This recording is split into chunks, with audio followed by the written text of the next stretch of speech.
before the Honorable, the United States Court of Appeals for the District of Columbia Circuit are admonished to draw near and give their attention, for the court is now sitting. God save the United States and this honorable court. Be seated, please. Case number 23-3187. United States of America versus Jonathan Joshua Munafo, appellant. Mr. Lerman for the appellant, Mr. Dushevsky for the appellee. Good morning, Mr. Lerman. I'm Kevin Lerman. I represent Jonathan Monafo. May it please the court. We're asking the court to find breach where the government relied on an alleged association and abstract beliefs to seek a higher sentence after reserving a right only to prove up misconduct related to the 111 and 231A3 charges Jonathan Monafo pleaded guilty to. Relatedly, we ask the court to vacate the sentence as it was imposed in a proceeding that violated the First Amendment. Since there's overlap between both claims, I'd like to start with the First Amendment conduct because I think at this point we're agreed that 3 out of 4 areas of advocacy implicate the First Amendment. And I'd like to attempt to convince your honors that the 4th area, the allegation that Jonathan Munafo had somehow joined a group faction while at the DC jail, also implicates the First Amendment. Regarding that allegation. Can I ask you a procedural question about your breach of the plea agreement claim on this? You're not asking to withdraw this plea. You're saying there was a breach of the plea agreement, but you don't want to withdraw the plea. You just want us to remand for resentencing. That's correct, Your Honor. So basically you're saying specific performance, like you promised not to say these things. We should get a new sentencing hearing where you don't say these things. But defense counsel raised these issues before the district court, and the district court addressed them and said, I'm not relying on these issues, like the issues about, the First Amendment, right to associate with front row peep Joes and things of that nature. The district court said, I hear you. I don't see this as a breach of the plea agreement. I'm not relying on that stuff. So I don't understand why we should remand for him to say that again, given that he already heard these arguments, said I'm not relying on them. If all you want is another sentencing, I think this has already happened exactly the way you wanted it to happen. You raised it and he didn't consider it. Well, Judge Pan, I would push back against that because there were multiple issues that we raised. And one of the issues that the court said that he wasn't relying on was the statements that could be heard on video on January 6th. And the court said that he wasn't relying on that, and that's not something that plays a part in our brief. But if you look at the record, it's extremely difficult to parse out what the court would have relied on and what the court didn't rely on. At Appendix 154, we warned that the government was relying on unreliable information. Then at page 156, the court said, this doesn't look like speculation to me. At 158, it notes that the government's allocation was a forceful one. And at 159, it says, as long as it's supported, thoughtful, and articulate, then the government's done its job. None of this associational conduct. Didn't he also say, though, I'm just sentencing him based on his conduct? His conduct, this is on 157. He doesn't need any imputation. His conduct is serious enough as it is. And we saw it, and that's what I'm relying on when I impose sentence. Well, he said that elsewhere in the record, Your Honor, and then he said, and the question is there anything else about this defendant that warrants a sentence higher or lower? And then when the judge pronounces sentence, the judge states, based on the spectrum of people I've sentenced, I can't go any lower. And this was, for any impartial observer of this sentencing proceeding, anyone could see that the government places this claim that these 4 dimensions of First Amendment implicating conduct at the forefront of its sentencing allocution and says repeatedly, this shows a lack of respect for the law. So I think that the record essentially, it's too dirty and difficult to dissect. So I don't think that we obtain specific performance. And I would also stress very strongly that. So I think the key question is, what specifically would you point to to show that the district court, not the government, the district court considered anything other than his conduct? Is it the statement that looking at the spectrum of other defendants that I've seen, or is there a more affirmative statement suggesting that Judge Boasberg considered something other than the defendant's conduct? Well, I think the court had to consider something other because under 3553A1, it's his history and characteristics that the court had to consider. And the court also stated there's a lot of violence in your history. And you'll recall that this is someone who entered custody in 2021 as in criminal history category 1. So is that a reference to actual physical violence against someone when the offense here was a weaponless physical contact with a riot officer's helmet and chest armor? And in terms of what the court referenced for violence, again, I think any impartial observer would note that, or would have at least the impression that the First Amendment played some role. Officer twice. I'm sorry? He punched a police officer twice. That's correct. The underlying conduct. That's correct. That's violent. And that's one offense. What the court referenced is there's a lot of violence in your history. The court had just listened to the government's allocution and the baseless claim that Jonathan Munafo had somehow joined a group faction while in the DC jail pod. Everyone in the sentencing hearing and everyone today knows that the claim of someone joining a group faction and engaging in some kind of conduct, which again, the government's very careful that not to actually claim that it knows that there's some specific fact of any violent conduct. It's that someone has alleged to say that it's believed that he's participated in this. And so I think that, and I'd like to return one step before that, in terms of when the First Amendment is implicated, the core of the First Amendment is participation in political speech. And so one of the things that the Supreme Court has said, that freedom of speech is delicate and vulnerable, as well as extremely precious in our society. So even the threat of sanctions may deter exercise as potently as actual sanctions. So anyone observing this proceeding could reasonably understand that Jonathan Monafo, when the most powerful prosecutorial department in the world is accusing him of what it calls misconduct in the form of associating with other supporters of the Republican presidential candidate, or calling into a line where someone's doing prayer vigils. And I think one of the things to infer what the court decided upon, the court ultimately does give a sentence very close to what the government requested. And I think one of the disturbing things about the government's advocacy is that there's a comment about this concept of the Boasberg discount that's sandwiched between First Amendment violating advocacy. That comment is as if to say, look, Jonathan Munafo and these prayer circle gulag advocators think Your Honor is on their side. They want the discount. They don't respect the law. They don't respect you. So that put the court in an extremely difficult position. I see that my time is up for Let me ask you a question. This is coming to us from a plea agreement where the right to appeal the sentence was largely waived.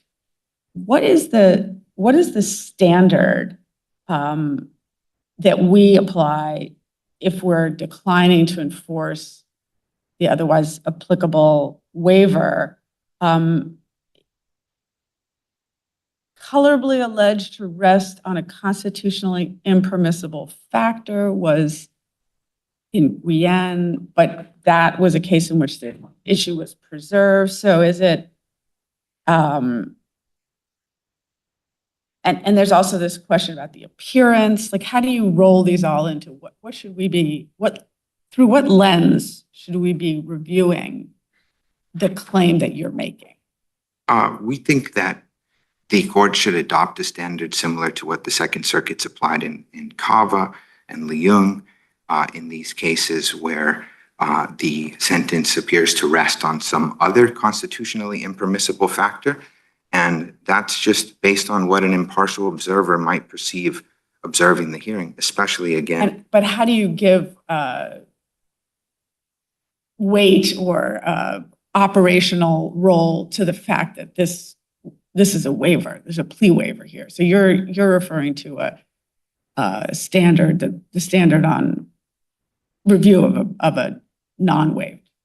Sure. Matter. And so we think that the miscarriage of justice standard plainly applies, and the court can bypass the waiver, especially given that the government was on notice that this type of advocacy violated precedent. It wasn't lawful to attack First Amendment associations, and it's not lawful to ask a court, or I'm sorry, it's not lawful for a court to base a sentence on unreliable and baseless allegations. So would it be that the defendant colorably alleged that the sentence has the appearance of resting on First Amendment protected activity? I'm just trying to figure out how we cash out the miscarriage of justice in the particular context of the claim that you're raising. I think You're that's not arguing that, well, are you arguing that Judge Boasberg actually relied on, or I take your main argument to be there's an appearance that Judge Boasberg relied on First Amendment protected activity, that on a preserved appeal that alone potentially would be enough, but this is from a waived appeal. the waiver issue. I think that if there's a colorable allegation, especially given the importance of First Amendment protections, I think that's sufficient. I don't know. Is it a colorable allegation that the sentence did rest on First Amendment activity, or a colorable allegation that the sentence had the appearance of resting on a First Amendment allegation, a First Amendment activity? I think that's the rule that we're proposing, that if it's a colorable allegation, that it had the appearance, because otherwise it would incentivize the government to essentially gamble on putting this content out there, and the court could say, you know what, I didn't rely on that. And it's a different standard. Obviously there's some overlap, but when the Supreme Court sent Santabello back, the court there had said, I'm not relying on anything that the government is saying, and I'm just sentencing purely based on what I desire to sentence, and that wasn't enough for the Supreme Court, given the importance of constitutional rights. Now that was the right to trial, the broader right to due process, but the right to First Amendment, especially when it's an amendment that prohibits, it's a stop on government action. So I think that there's ample basis to apply the miscarriage of justice. And I take it also, and Judge Pan was asking about this at the outset, you're arguing that the government did not adhere to the terms of the plea agreement, and therefore you don't need to show anything further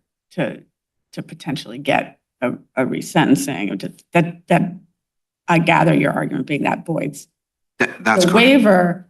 But what provision of the plea agreement was violated? Because the agreement expressly permits both parties at sentencing to offer relevant facts, including any misconduct not described in the charges to which the defendant is pleading guilty.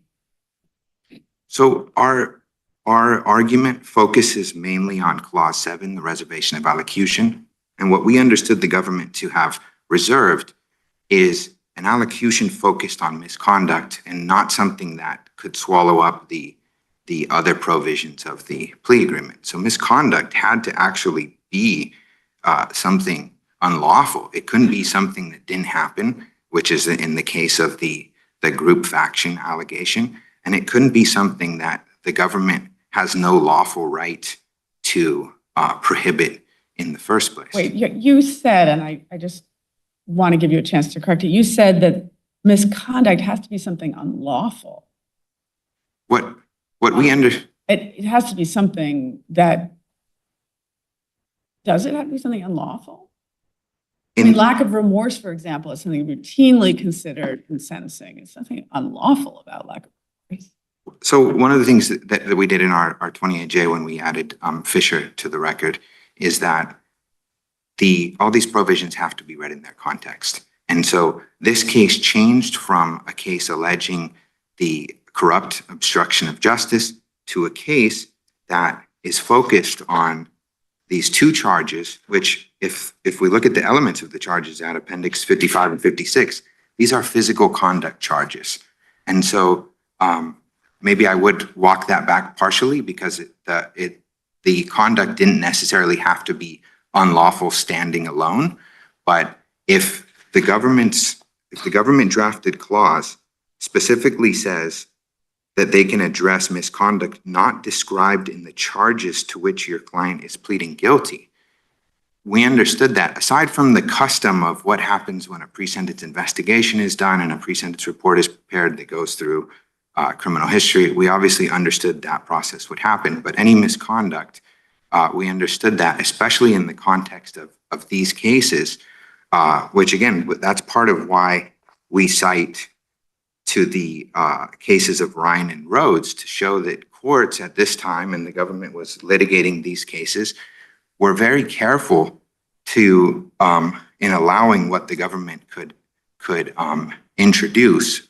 In the Ryan case, the court issued an order saying you can't use the word insurrection unless outside of the jury that has been shown that this is what's happening. So essentially, though, we have a broad provision in this plea agreement, and you have a plea waiver, like where you're not supposed to be appealing your sentence unless it's a colorable constitutional violation.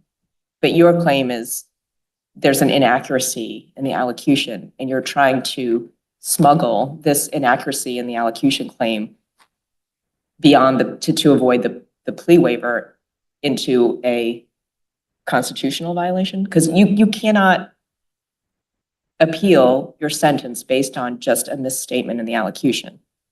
It has to be a colorable constitutional violation. that's right. And you're trying to make it seem like a breach of the plea agreement, but this plea agreement's really broad.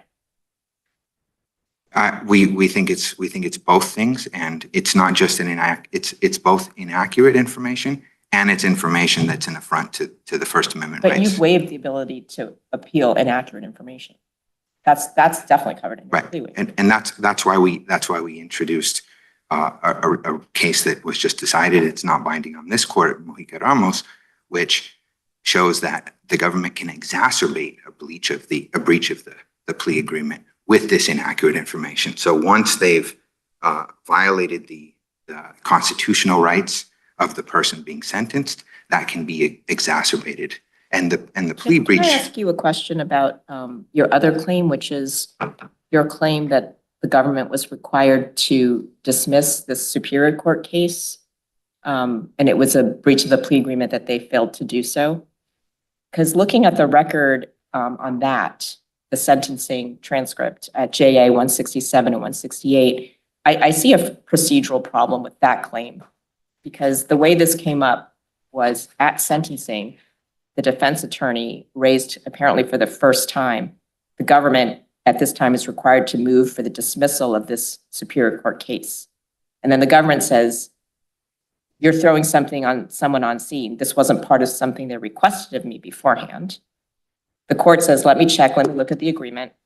Then the government says, this is something that should be done through Superior Court, not through District Court, because the U.S. Attorney's Office has a different division for this. And then the court says, I think I'm not going to say anything about that, Mr. Niskar. If you are seeking that dismissal, I think you should talk to Mr. Murphy or someone in the Superior Court division of the U.S. Attorney's Office. And then defense counsel says, okay. He says, okay. So the court says, I'm not going to rule on this. And defense counsel says, okay. So there's no ruling here for us to review on this claim. And it seems to me that if you wanted to preserve this issue for appeal, defense counsel should have said, respectfully, Judge Boasberg, we don't think we need to go to the Superior Court division because we're entitled under this plea agreement for dismissal of this charge right now. And then we would have a ruling to review. But since he didn't do that, why is this preserved for us to review? There's no ruling here. And defense counsel agreed that there should be no ruling. I read that a little bit differently, Judge Pan, because I think that the government raised one claim that this charge wasn't related to January 6th. And the court said, hold on a minute. It doesn't have to be related. There can be an agreement to dismiss something else. And then we were referred to get the dismissal by the Superior Court Division. So I think it would be. Where do you see that where do you see a ruling by the district court that you are correct, that the plea agreement required dismissal? So I see more of an abandonment of the issue by the government at Appendix 170. That's something that would need to be done through Superior Court. It's not that we need to go litigate the breach. The plea agreement was accepted by this court. The parties to the agreement were there in front of the court, and the government hears that the government finds out that the charge didn't have to be related to, and that's what we understood all the time, the whole time. There was only one other charge, and everyone knew that it was pending. So, and also that's what we understood from the circumstances, because Jonathan was in Washington, D.C. for months. Just to be clear, your argument then relies upon an understanding that the government conceded and the court said, you're right, just go to Superior Court and get that dismissed? That's how I understood it, or I think that there's an implicit ruling. In order to win, we have to read that the way you just read it? No, I think that then I'd encourage the court to understand that the court made an implicit ruling. I'm not going to say anything further. It doesn't mean that I don't think that this needs to be dismissed. It just means I can't do this from district court. And so the dismissal has to be done in Superior Court. Why doesn't this mean you need to talk to the U.S. Attorney's Office about this before I need to rule on it, including conferring with the Superior Court Division? I could understand. I think if there's two ways to look at it, I think that with Rule 51, I think that giving notice to the court of what the issue is and seeking a ruling, I think that was preserved, and I think it would be a miscarriage of justice to ignore that, because we took this case essentially as a volunteer appointment, and if we have to go get admitted to another court to enforce a plea agreement, everyone's right there. I think that would be an excessive view of the record. What about the government's argument, assuming that there was no failure to preserve, the government says that the plea agreement clearly didn't require the charge to be dismissed at all, because I think that you or your predecessor was relying on the meaning of will not be charged, and this already was charged. This was pending.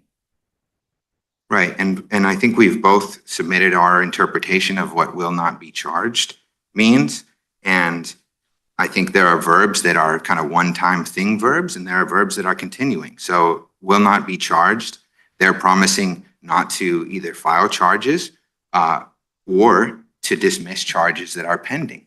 So I think this is definitely not, and even the authority that the government goes to say that they have a Supreme Court case from 18 something.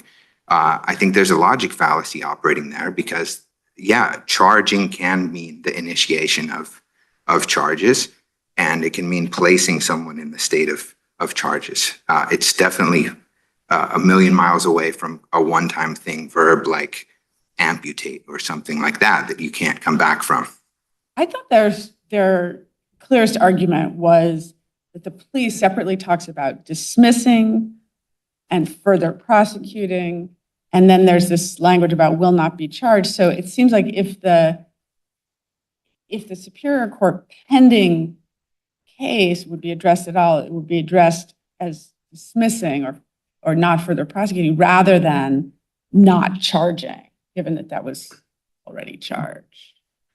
I think there's a couple ways to understand that, and I think all of them favor understanding that the case had to be dismissed by the government. First, charge, I think in this case, it likely meant very close to the same thing as prosecute, possibly broader, because if somebody if you're promising that somebody will not be charged, that could apply again to charges that haven't been filed or charges that have been filed. And if there's two views, then the view has to be construed against the government. The other aspect of this particular clause is it says an offense about which basically we were made aware by your client. So I certainly understand that they're aware that they've charged Mr. Munafo, but doesn't that language envision that it is something that the defendant is coming to the prosecutors and saying, I did this. If I plead guilty here, you will dismiss the charges. And it sounds like that type of thing did not happen. In other words, Mr. Munafo these are still pending charges in a different court. It's not as though he came in and described a set of facts that could, essentially partially admitting that he engaged in this conduct in exchange for immunity. Why isn't that the way to read this?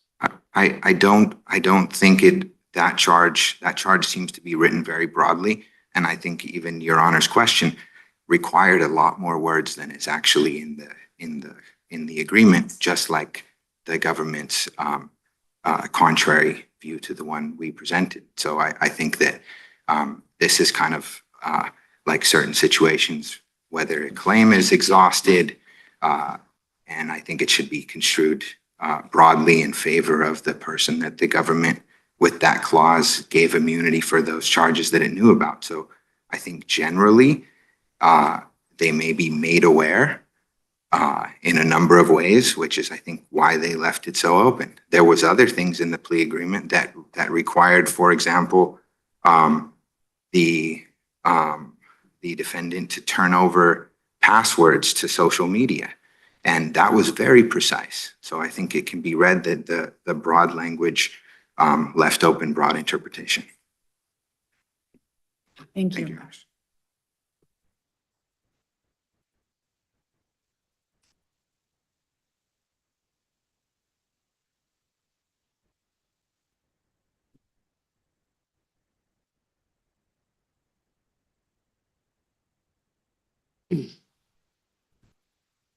Morning. Good morning, and may it please the court, Ruvain Dashevsky for the United States. The government fulfilled its obligations under the plea agreement. It dismissed the 8 remaining counts of the indictment. It advocated for the agreed upon sentencing guidelines range, and in fact, Monafo received a sentence within that range. The statements made by the government at sentencing that Monafo now challenges on appeal did not breach the agreement. That's because the parties did not agree to limit their allocutions in any way that would implicate or prohibit the making of these statements. His arguments to the contrary are untethered from the actual language of the agreement and should be rejected. His sentencing challenge, which is based on those same statements, does not fare any better. As a preliminary matter, he waived his right to appeal, and that waiver should be enforced. He doesn't contest the validity of the waiver. He doesn't contest that his sentencing challenge falls within the scope of the waiver. Rather, he asked the court to circumvent the waiver based on the miscarriage of justice exception. And that exception, which this court has found to be very narrow, is not applicable here. There was no miscarriage of justice.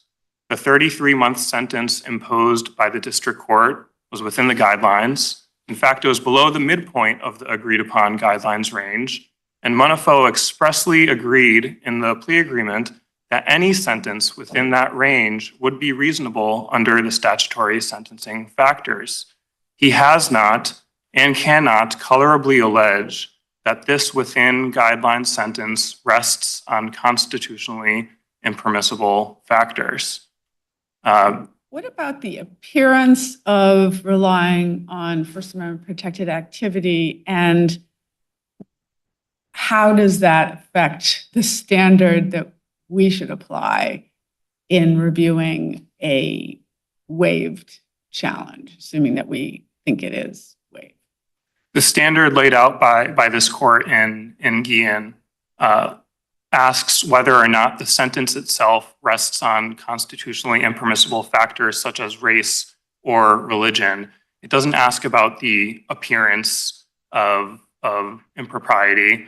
And the court has noted that this exception is very narrow. And that's because it's important that plea bargains are given weight when a defendant agrees to waive their right to appeal. That is part of what they're giving up and incentivizes the government to enter into plea agreements. And this court has noted that in multiple cases. And so by degrading the power of the waiver, by expanding the miscarriage of justice exception beyond what this court has already recognized, would do disservice to defendants generally. What about, I mean, in the Cava case, and I know it's not binding, the Second Circuit case, you have a dynamic that is plausible where the Court of Appeals is unwilling to accuse the district judge of, bigotry, but sees a problem and says, well, there's an appearance. And so the appearance standard, you asserted that it has to actually rest on an impermissible factor. First, I would note, and I think Your Honor noted this earlier, that CABA is not a plea breach case. So it's already getting to the merits, but I think that's So right. the question is sort of how does that, if we thought that had the right standard, how would that translate? If you thought that was the right standard, I would point to CABA itself and then also cases that apply the CABA standard, and these are cited in our brief. This is Quang Van and another case, which is Al-Badani, 6th Circuit and 8th Circuit cases. And all three of those cases focus the inquiry on what the court did in imposing the sentence and not what the government said. And that's important here, regardless of whether we're talking about the appearance of impropriety or whether the sentence actually rests on improper factors. And so the Second Circuit in CABA, it was dealing with a situation in which the district court explicitly said that it was going to impose a sentence to deter people in that same same background, same national origin. And so the challenge statements in that case were problematic, and they came from the district court judge itself when it was explaining the sentence imposed. And the 6th Circuit and the 8th Circuit cases, I think, are illustrative here, because in those cases, there were also statements made by the district court that, according to the 6th Circuit, might have raised the eyebrow of a reasonable observer. But in applying the CABA rule, they still looked at the explanation of the district court and found that there was no problem there. They affirmed the sentence because it was clear based on the explanation of the district court that even though they had made those remarks, even though they had made those statements that may raise an eyebrow, the sentence was actually based on proper sentencing factors. And so if the court were to want to apply the CABA rule, either to expand the miscarriage of justice exception to waiver or on the merits, I think the two things that are important there are the inquiry focuses on the court's statements, and even where there might be a statement from the court that is unreasonable, which is not the situation here, the courts still go on to look at maybe the totality of the circumstances or just the clear explanation of the court as to why it was imposing the sentence that it did. Can you address the charged with issue? And in particular, isn't it a completely normal usage of those terms to refer to sort of an ongoing status and not merely the act of filing charges? For example, wouldn't it be a totally normal thing to say that Mr. Munafo is charged with misdemeanor assault in DC Superior Court right now? So I think Monafo and the government disagree about what the word charged with means. And we cited our definitions. I'm asking why his reading is unreasonable. And this is a plea agreement.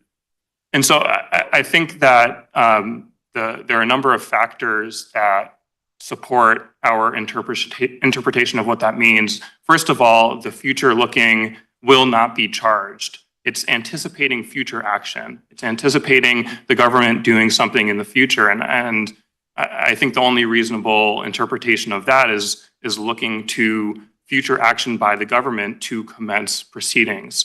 But then there are also the If they other. take him to trial tomorrow, and someone walked in and said, "What's he charged with?" I think we'd all understand what they were asking, and they would say he's charged with a misdemeanor assault.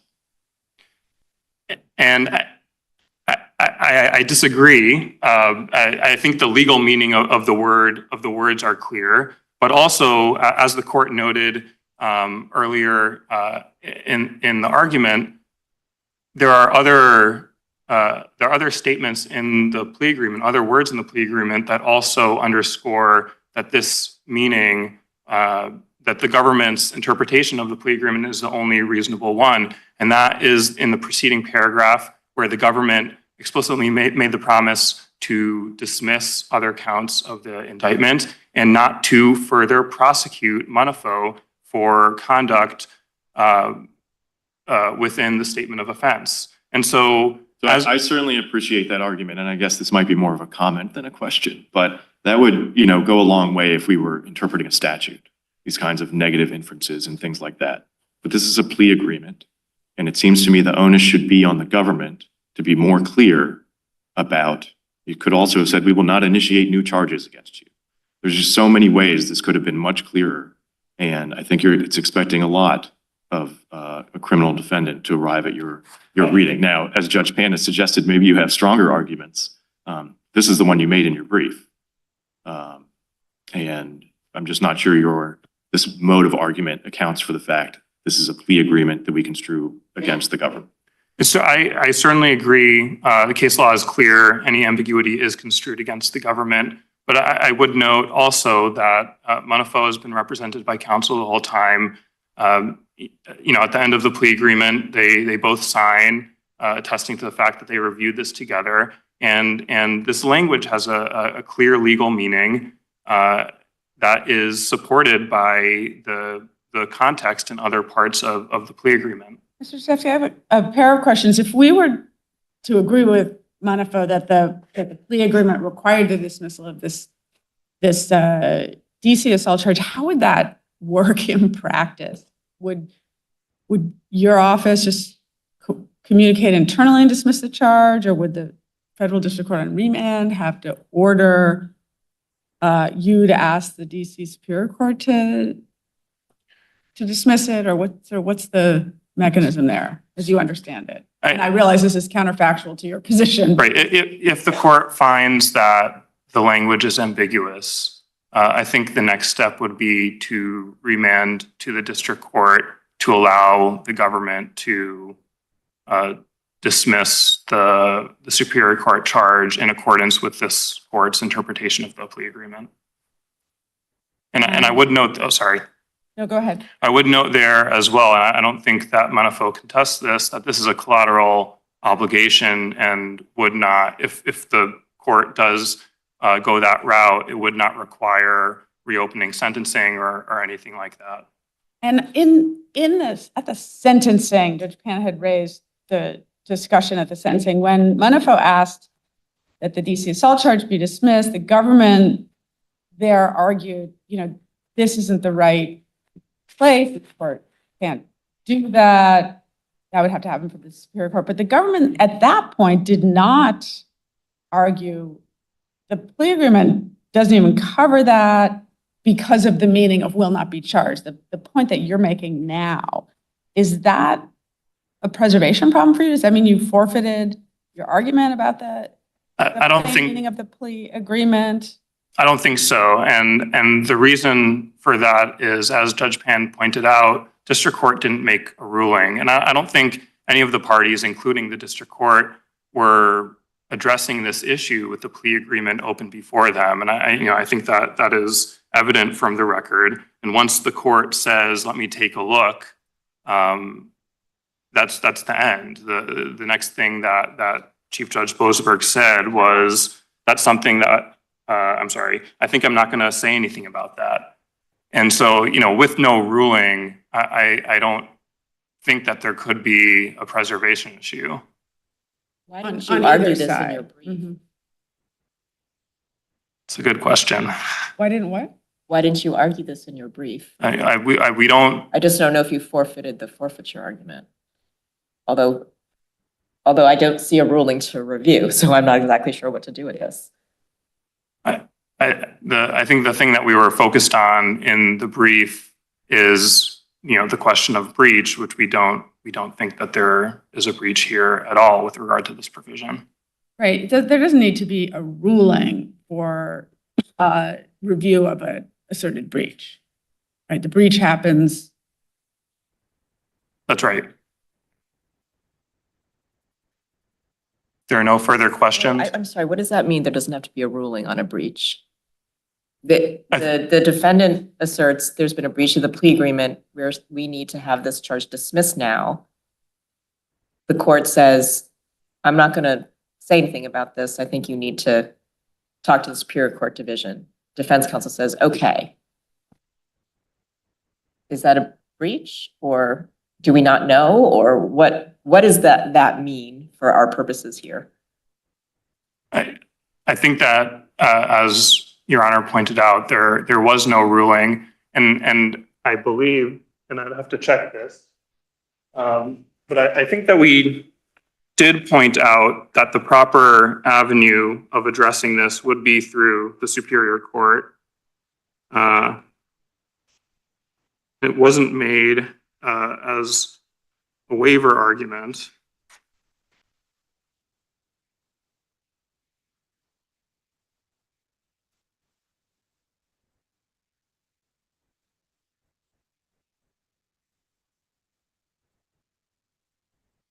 So on page 43 of our brief, footnote 15, it notes that any such claim of breach should be presented to the DC Superior Court in the first instance, as only that court can effect dismissal of the charge.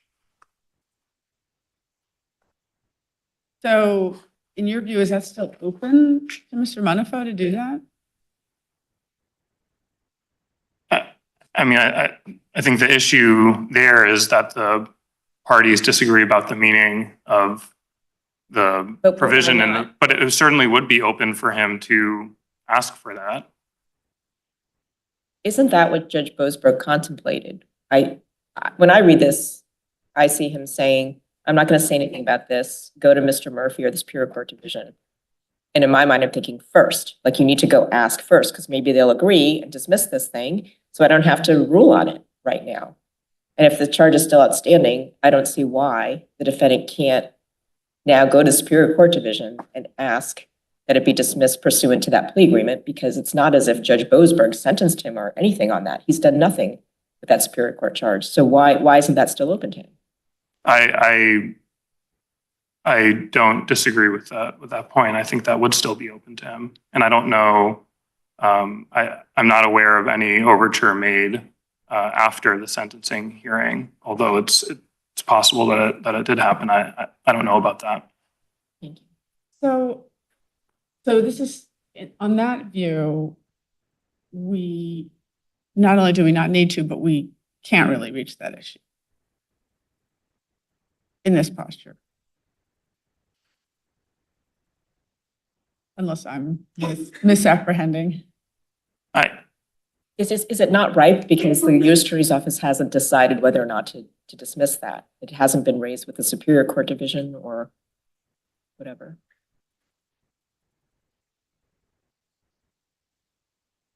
Assuming that is correct, that has not been raised with the Superior Court Division, I think that certainly makes sense.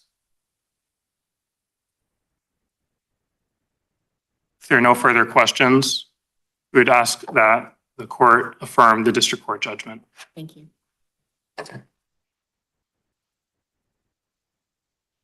Has Mr. Lerman reserved any time for rebuttal?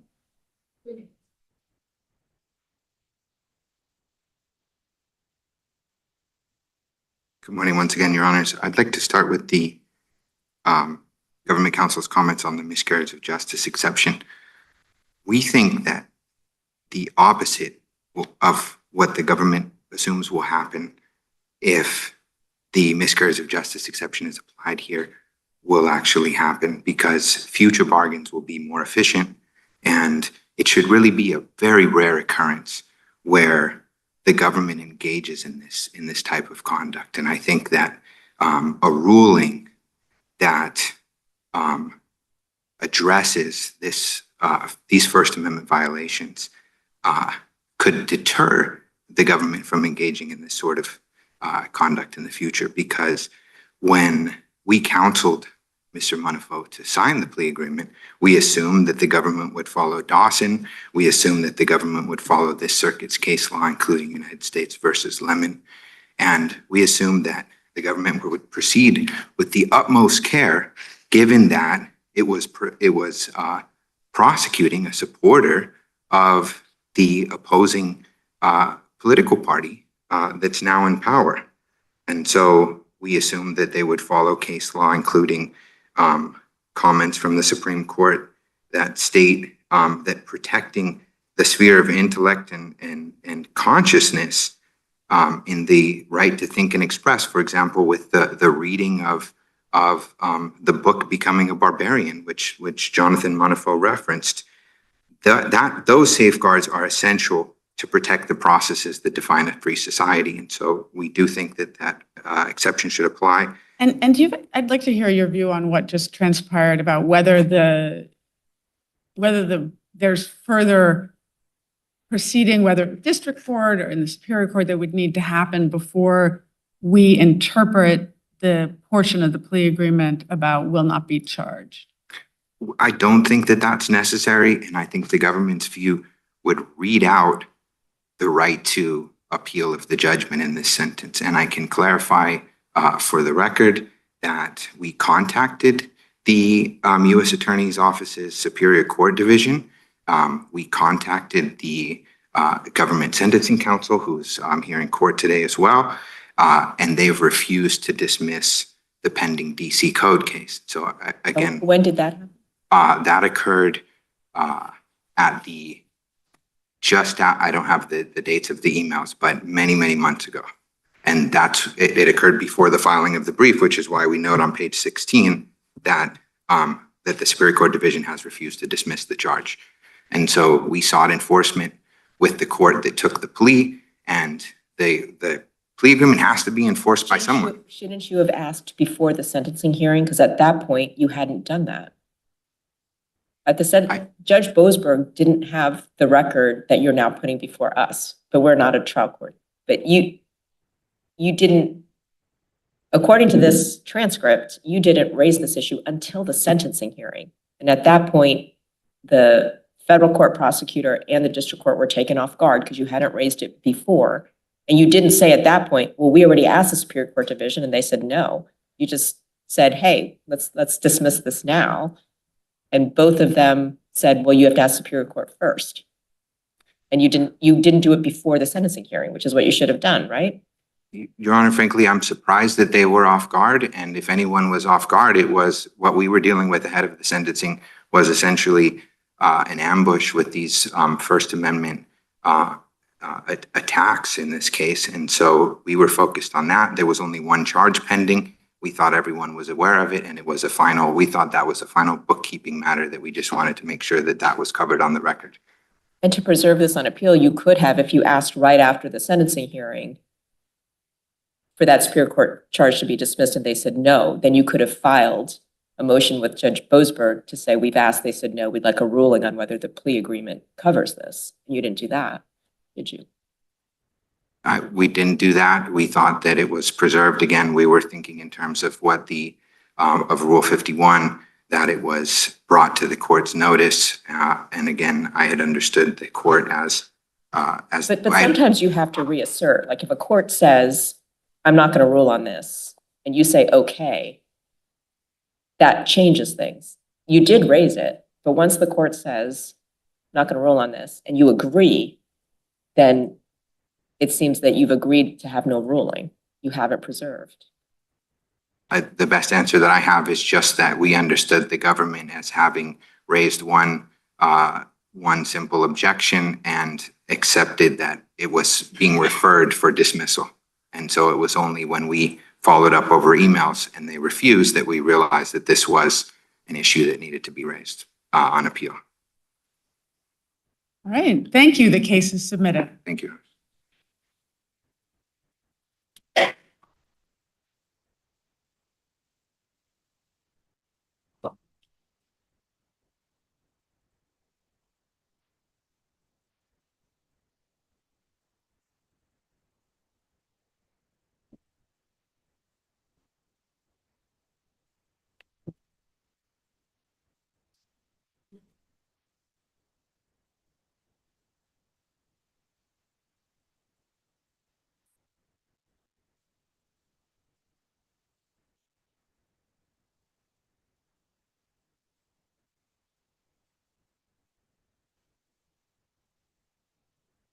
Case number 23-1261 et al. IGas Holdings, Inc. et al. Petitioners versus Environmental Protection Agency. Ms. Sandiford for the petitioners IGas Holdings, Inc. et al. Ms. Brown for the petitioner RMS of Georgia LLC. Ms. Buckley for the respondents. Ms. Dawson for the interveners.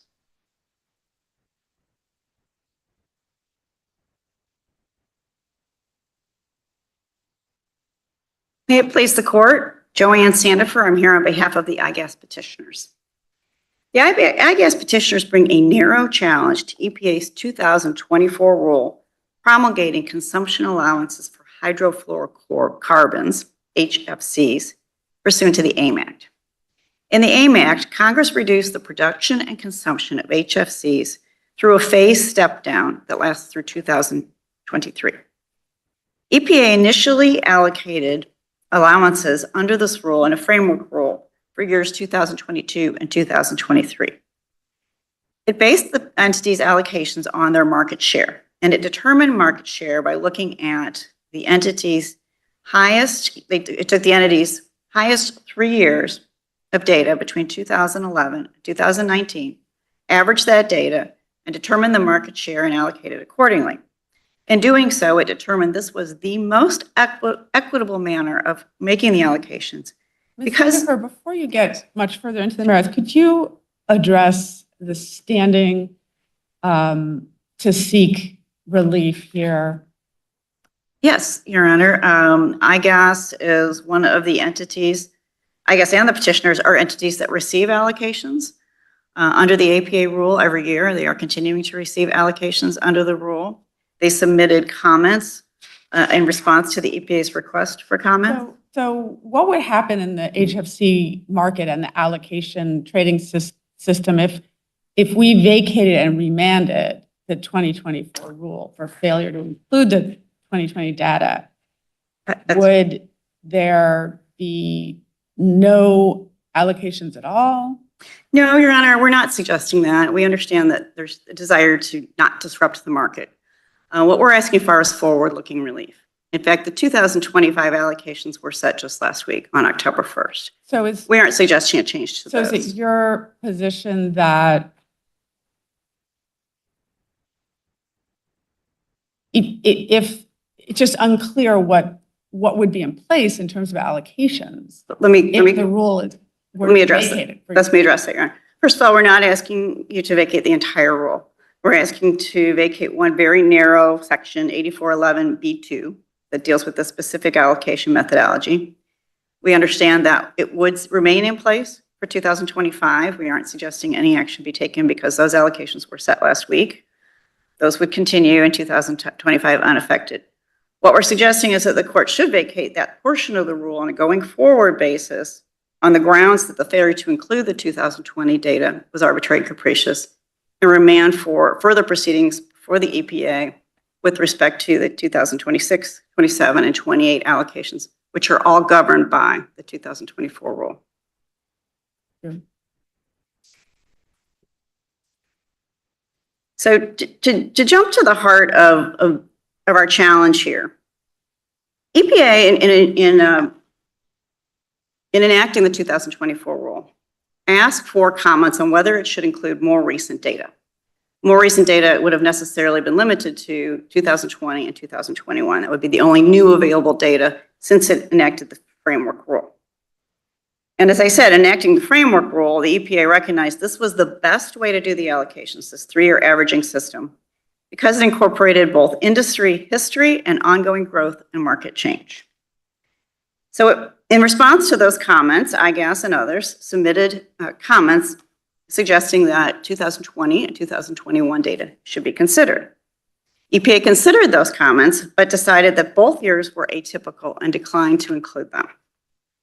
This is the definition of arbitrary and capricious arbitrary action because for 2020, there was no substantial basis in the records, no factual basis for EPA's conclusions.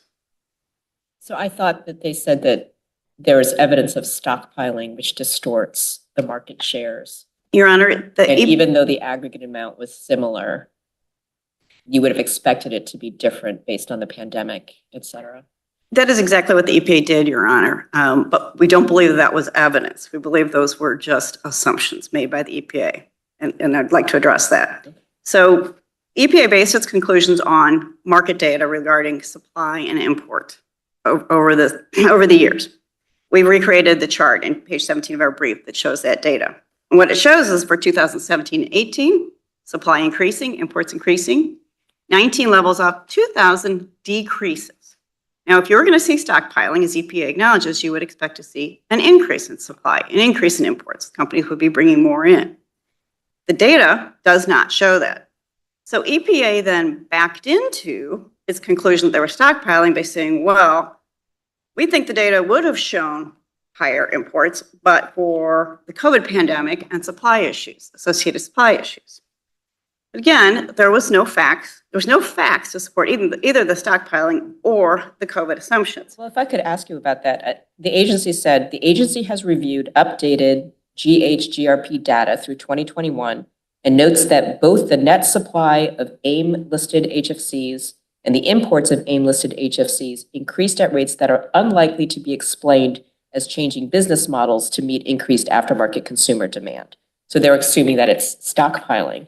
And then they later say, the commenters have provided no evidence, including explanations of their own business plans, that could attribute this type of growth due to demand. And it is the agency's view that changes to business models were a response to the AIM Act's pending restrictions on production and imports of regulated substances. So even if you disagree with this isn't arbitrary and capricious. They thought about it, they looked at the comment, and they believe this is what happened. And then the commenters didn't give them data to the contrary. Your Honor, if I could address that, the quote that you just read is based upon the significant increases of supply in 2021. And there were. Supply almost doubled in 2021. And EPA attributed that to stockpiling. We aren't questioning the EPA's decision not to include 2021. There was data that they based it on. Well, our argument is there was not similar data for 2020. And in fact, those 2 years show market differences. 2020 imports went down, 2021 almost doubled. So if parties were stockpiling in 2020, you would have expected to see the same thing. And blaming it on the COVID pandemic just isn't rational because the COVID pandemic extended through 2021. So any supply chain problems would have had the same impact in 2021. EPA actually used the stockpiling to reach the same conclusions about very different data for 2020 and 2021. And So I guess it said, I'm looking at, I want to give you where I am. Well, it's 46845 of the Federal Register.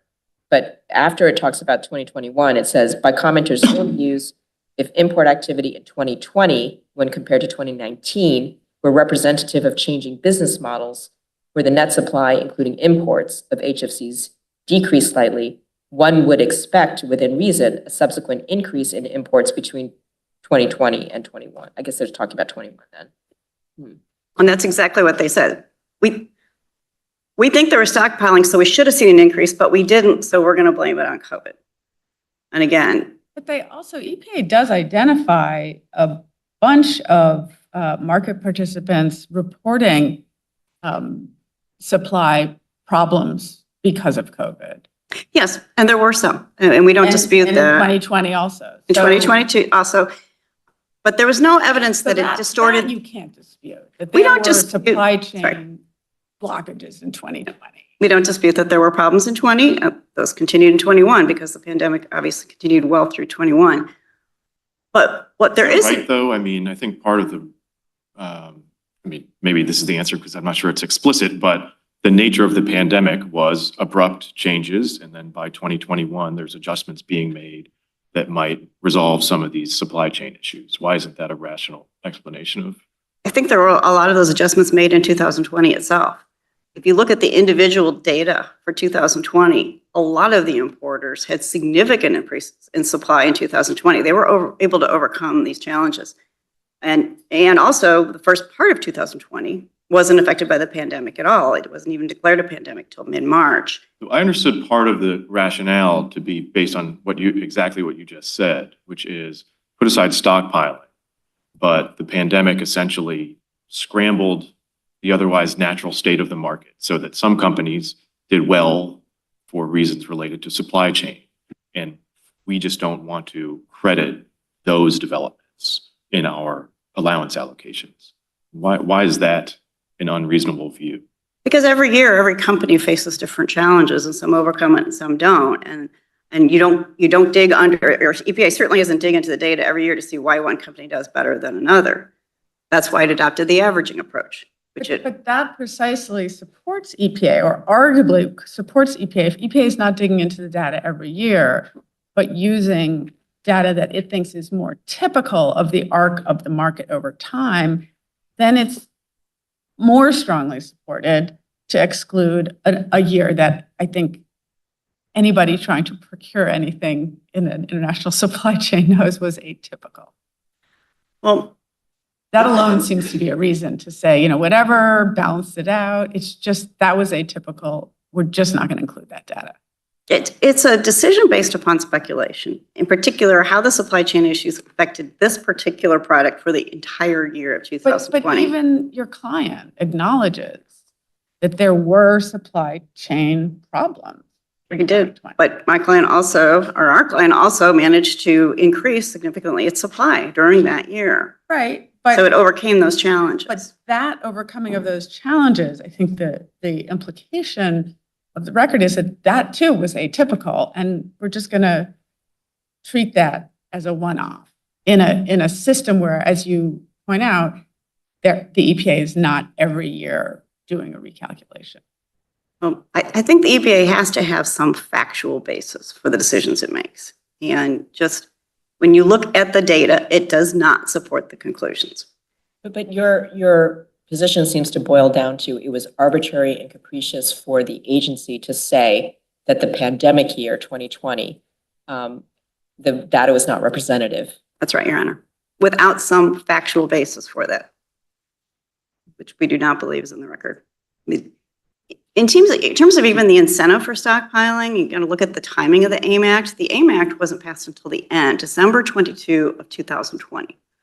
The HFC allowances, the whole section was added that very day, the day the AIM Act was passed. So entities. But there was a lot of activity. Sure. Starting in January. There was activity. Signaling to the market that this was coming. There was activity, actually, if you go back to 2016, when the Kigali Amendment was passed and various companies agreed to phase down or HFCs easier. And EPA recognized that. It recognized that there could have been years, especially after 2016, when entities were stockpiling.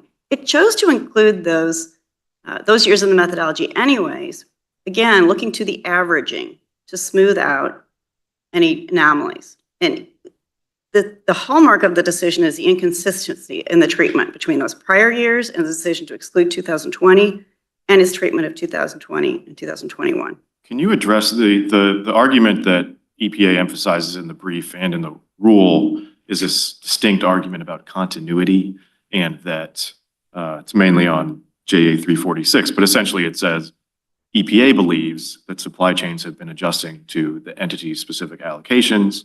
And so if we make big changes, that's going to result in increased cost and price spikes.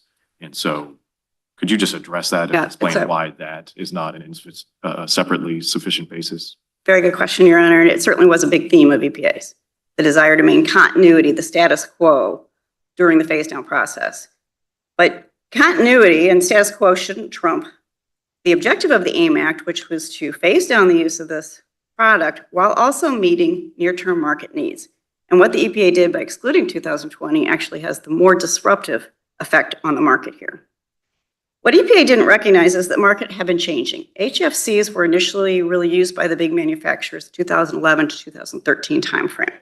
That's when they had their big years. As that refrigerant equipment started to age, there was increased demand for product to serve the aftermarket, to service existing aging units. So by allocating as it did, including 2011 to 2019, all the big manufacturers had their big years early, 2011 and 13. That set their 3-year high. They therefore ended up with really large allocations. In 2024, they got 60% of the allocations. Many of those went unused because their markets, their models, business models had changed. They were looking for alternatives. So over $5 million of unused allocations in 2022. What that caused was not enough allocations to meet demand, especially the demand for the aftermarket. It creates an artificial scarcity. You've got unused allocations and then suppliers seeking to serve the aftermarket who cannot get the supply they need. All right, we are going to give you reserved time for rebuttal, but we're going to move on now and hear from. Thank you, Your Honor. Thank you. And next we hear from Ms. Brown.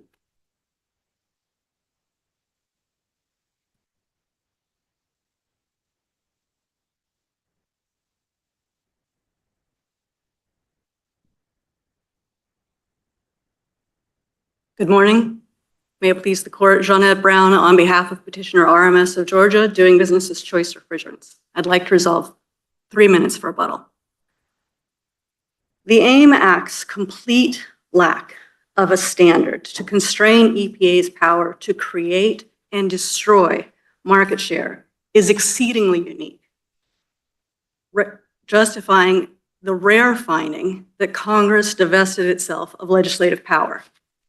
The standard that EPA claims to have found in the AIM Act does not exist in the text and was not in the purpose or the context of the AIM Act either, as recognized by EPA during rulemaking and its conduct and statements therein. Ultimately, Section E3, subsection E3 of the AIM Act is an unconstitutional divestment of legislative power. In your view, what should Congress have done to avoid this problem? In our view, Congress should have provided a standard for allocating, for how the allowances would be allocated. So in your Congress- view, they had to spell it out with a No. formula or something? No, absolutely not. They did not have to spell it out. They had to merely set a standard. This case is different from other non-delegation cases that this court has faced or that the Supreme Court has faced in our lifetime. There is no standard in the AIM Act specifically related to the power to grant or take away market share, to the liberty to destroy the liberty of acting in the market. If you look at... All regulations affect liberty, right? That's all correct, Your Honor. So why But- is this one somehow different? This one is different because if you look at American Power and Light, if you look at Lichter, if you look at any of the prior non-delegation cases, there was a standard, a primary standard that was set for Congress for the exercise of the power. It is that standard that prevents the power from being legislative when it's granted to an agency.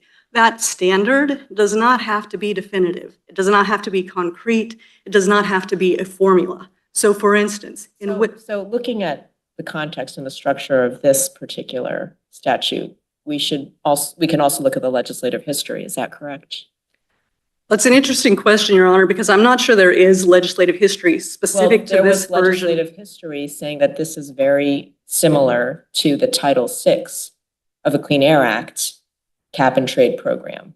There was repeated statements that this is modeled after that, this is related to that. And in that Title VI program, the EPA set the initial allocations based on market share. Well, Your Honor, if you look at Title VI, number 1, Title VI itself in the statute provides that the phase out of the Class 1 substances are going to be by market share. That's not something that the EPA put in by regulation. Where does it say that in the Title VI legislation? We took a look at this and I didn't see that. It says that, Your Honor, for example, at 42 USC 7671C, subsection A refers to production phase outs, and it specifies that the phase outs and the limitations apply to the substance produced by the person concerned. In other words, the producers are subject to these caps. So isn't every phase out Wait, by wait. definition phasing down? People who are using it now have to use less?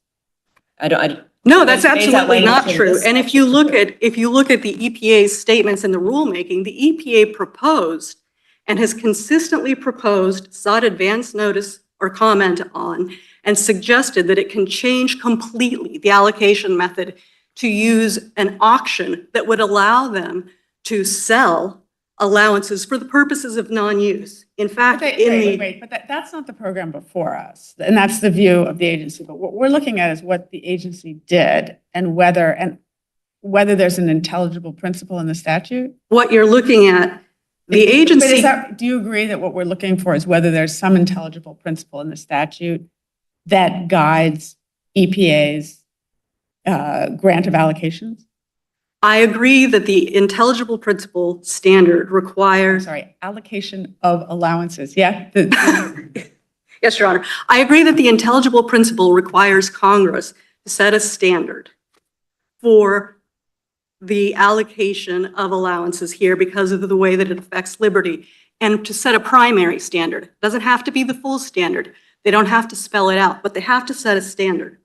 And there I was a disagree. standard in the ozone depleting substances in the provision in that you were just discussing with Judge Pan, right?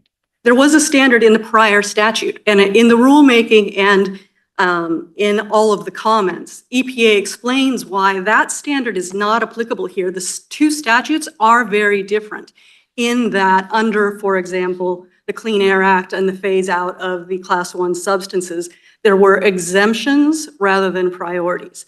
There was the requirement that it be by company, which wasn't here. There were a lot of other differences between the Clean Air Act, and the EPA specifically noted that it had the power to apply allowances, to apply a completely different allowance methodology here because of those differences between Title VII and the AIM Act. One thing, go ahead. I just want to go back to what would be a sufficient standard. So imagine that E3 said EPA shall allocate allowances in a manner that accomplishes this phase down in an orderly way. I think that Congress could have said they shall allocate the phase down in accordance with pre-existing market share, but they didn't do that. They could have said. Right. My hypothetical was the statute prescribes exactly the phase down that's to occur, and it prescribes the manner, essentially a cap and trade system. And what's left unanswered is how to allocate the allowances on your view. And my question is, what if it had just said, allocate the allowances in an orderly way to accomplish the phase down that we have prescribed? I don't think that would be sufficient, Your Honor. I think that would be comparable to saying allocate the allowances in a way that's not arbitrary and capricious, and that itself does not provide an adequate standard. If you look at the requirements of Panama refining, if you look at the requirements of IGas, if you look at the requirements of cotton mills, the standard, Congress has to set a standard, and it has to be one where Congress, the courts, and the regulated people, as well as the public, can determine whether or not the agency is acting in accordance with not just a policy, but with the standard that has been set by Congress. I think. So I appreciate that argument. How would you have us distinguish the Sanchez case? So that's a decision from our court that involved authority to prescribe regulations for childcare centers. And on my read, there was certainly not an explicit standard in that case. Are you familiar with that case? And if you are, how would you suggest that we distinguish it in our? Yes, Your Honor. At the end of the day, to your point, the question of whether or not there's an intelligible principle is a point of statutory interpretation. So in the Sanchez case, in interpreting the statute at issue, the court found that there was an appropriate standard. It's similar to, for instance, American Power and Light and Lichter, where there is an extensive common law background that provides established meaning to what would otherwise be vague statutory terms, such as excess profits or inequitable distribution of market share.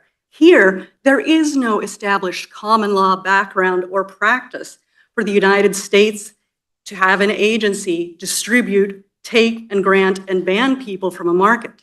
I'd love to hear your response. I mean, I appreciate that, but isn't it kind of analogous that there was the ozone depleting substances statute? And yes, there are express differences, but the basic tenet, the one that you're pointing to that would have been adequate, allocate by market share to, existing market participants, that was a core also of that program. So why isn't it something that Congress is aware of? And then when Congress shorthands by saying, do a, market allocation, allocation of permission to use these substances, why isn't that kind of part of the common law background, or here the statutory familiar background? Sure, Judge Pillard, and actually I would refer to your dissent in the prior Hardy case, where you reasoned appropriately that when Congress doesn't provide a specific standard, it's not a prohibition. It is a permission. It is leaving it to the agency. It is leaving that power to the agency to give the agency flexibility. And so the fact that Congress here incorporated certain sections of the Clean Air Act, but did not incorporate the substantive provisions relating to market share, should be viewed as Congress leaving it to the agency to decide how to do it, consistent with your prior reasoning, Your Honor. I see I'm out of time. I would like to just address the severance issue. Very briefly. Yes, Your Honor. For the reasons stated, subsection E3 is unconstitutional. It is an unconstitutional grant or divestment of legislative power. Subsection E2 of the AIM Act is not severable from subsection E3, and therefore any part of the final rule that derives either from subsection E3 or subsection E2 should be reversed. I take it that invalidating E3 while leaving E2 in place would only exacerbate your injury. Not necessarily, Your Honor. As we argue in our brief, my client is a reclaimer, so our client would be able to reclaim some of the products. Also, our injury is a competitive injury, and so it would put us on a evenly playing field with all other persons using consumption allowances to rely on existing stockpiles. All right, thank you.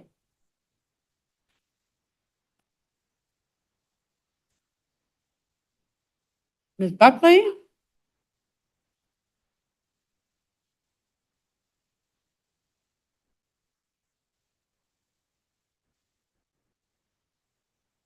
Good morning, Your Honors. May it please the Court. Sarah Buckley for the Environmental Protection Agency. With me at council table is Karen Bianco of EPA's Office of General Counsel. The AIM Act sets out a detailed scheme that establishes Congress's policy ends, means for achieving it, and specific deadlines for executing on those means. And specifically, that is that Congress is seeking to phase down the production and import of specified hydrofluorocarbons using an allowance allocation and trading program that would achieve a graduated step down on a specific schedule. Giving EPA the authority to determine how to allocate allowances within that detailed scheme was not a delegation of legislative authority. And EPA's decision to continue using 2011 to 2019 data to determine those allocations was reasonable. So how would you, when it comes to the method for allocating, how would you describe the intelligible principle that the AIM Act gives to the EPA? Right. I think the intelligible principle here is that EPA has to ensure that entities engaged in the activities that are going to be prohibited, the production and import, are given a chance.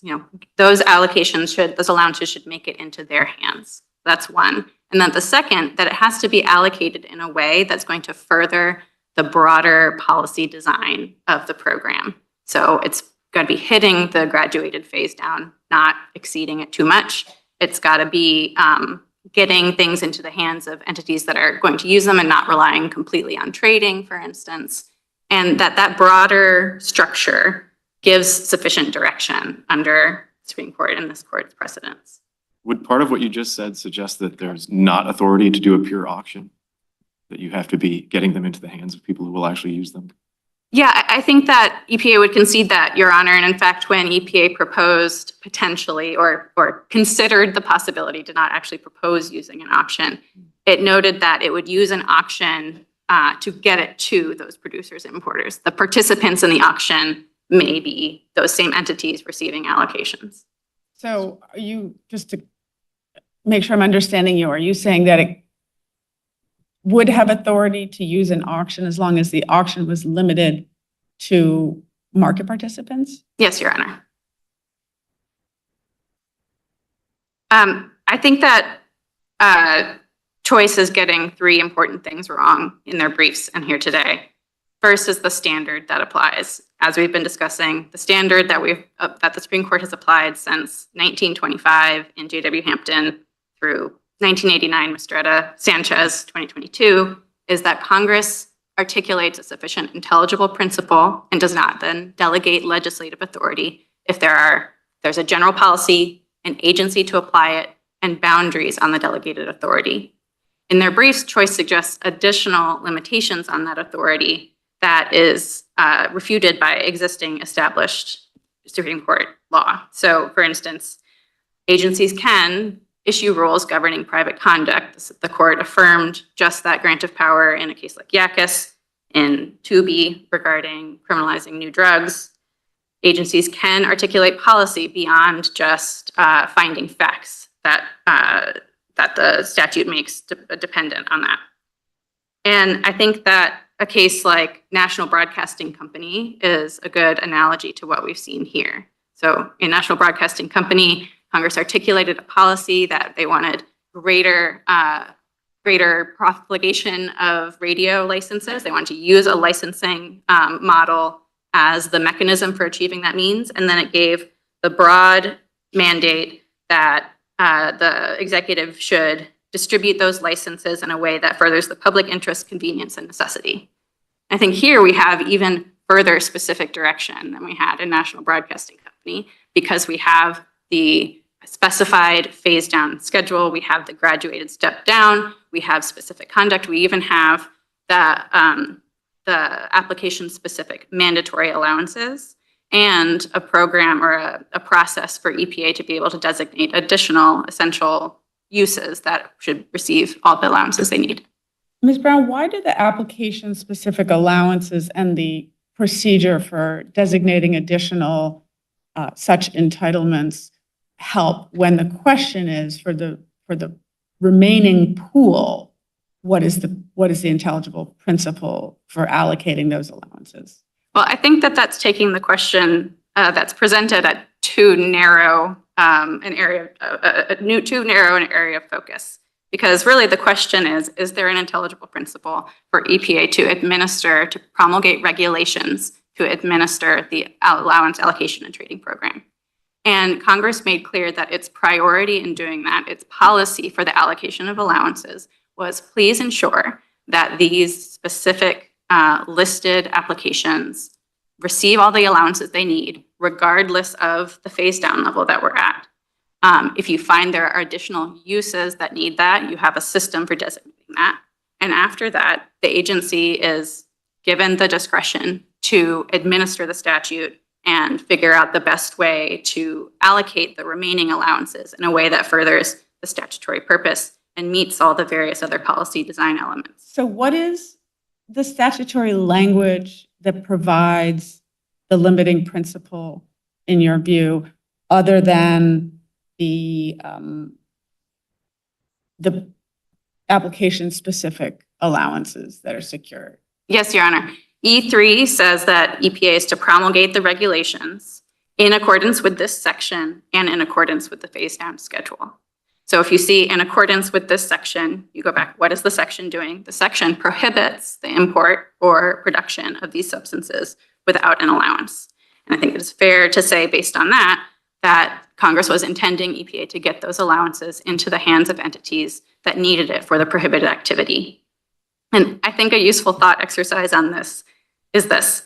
If EPA had gone out on Pennsylvania Avenue and handed out allowances to the first 1,000 people that walked by, or if EPA had allocated allowances to, say, the pool noodle industry, we would think the pool noodle industry.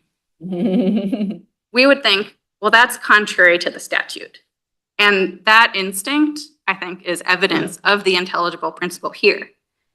Why is that? Well, EPA was directed to ensure that the phase down is achieved on a specific schedule, assuming the other policy design elements expressly written into the statute. And then it has the administrative task of making sure that allowances go out to achieve that statutory scheme.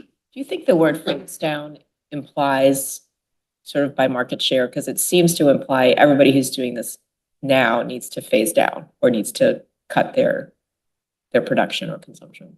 I do think that that would make EPA's scheme here a reasonable exercise, right? A reasonable interpretation of the task that Congress gave it here.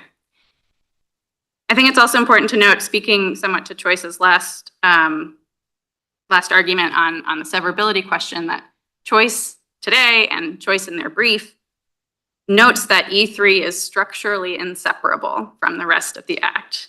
And I think that that again shows that this last piece of discretion in the policy structure that EPA was given is confined by the broader policy structure that makes up the whole scheme that Congress set out. So I think you've answered this, but could EPA issue allowances by auction and allow environmental groups to purchase the allowances for the express with express plan not to use them? Yeah, we don't think that would be the best interpretation of the statute, Your Honor. That not a permissible interpretation.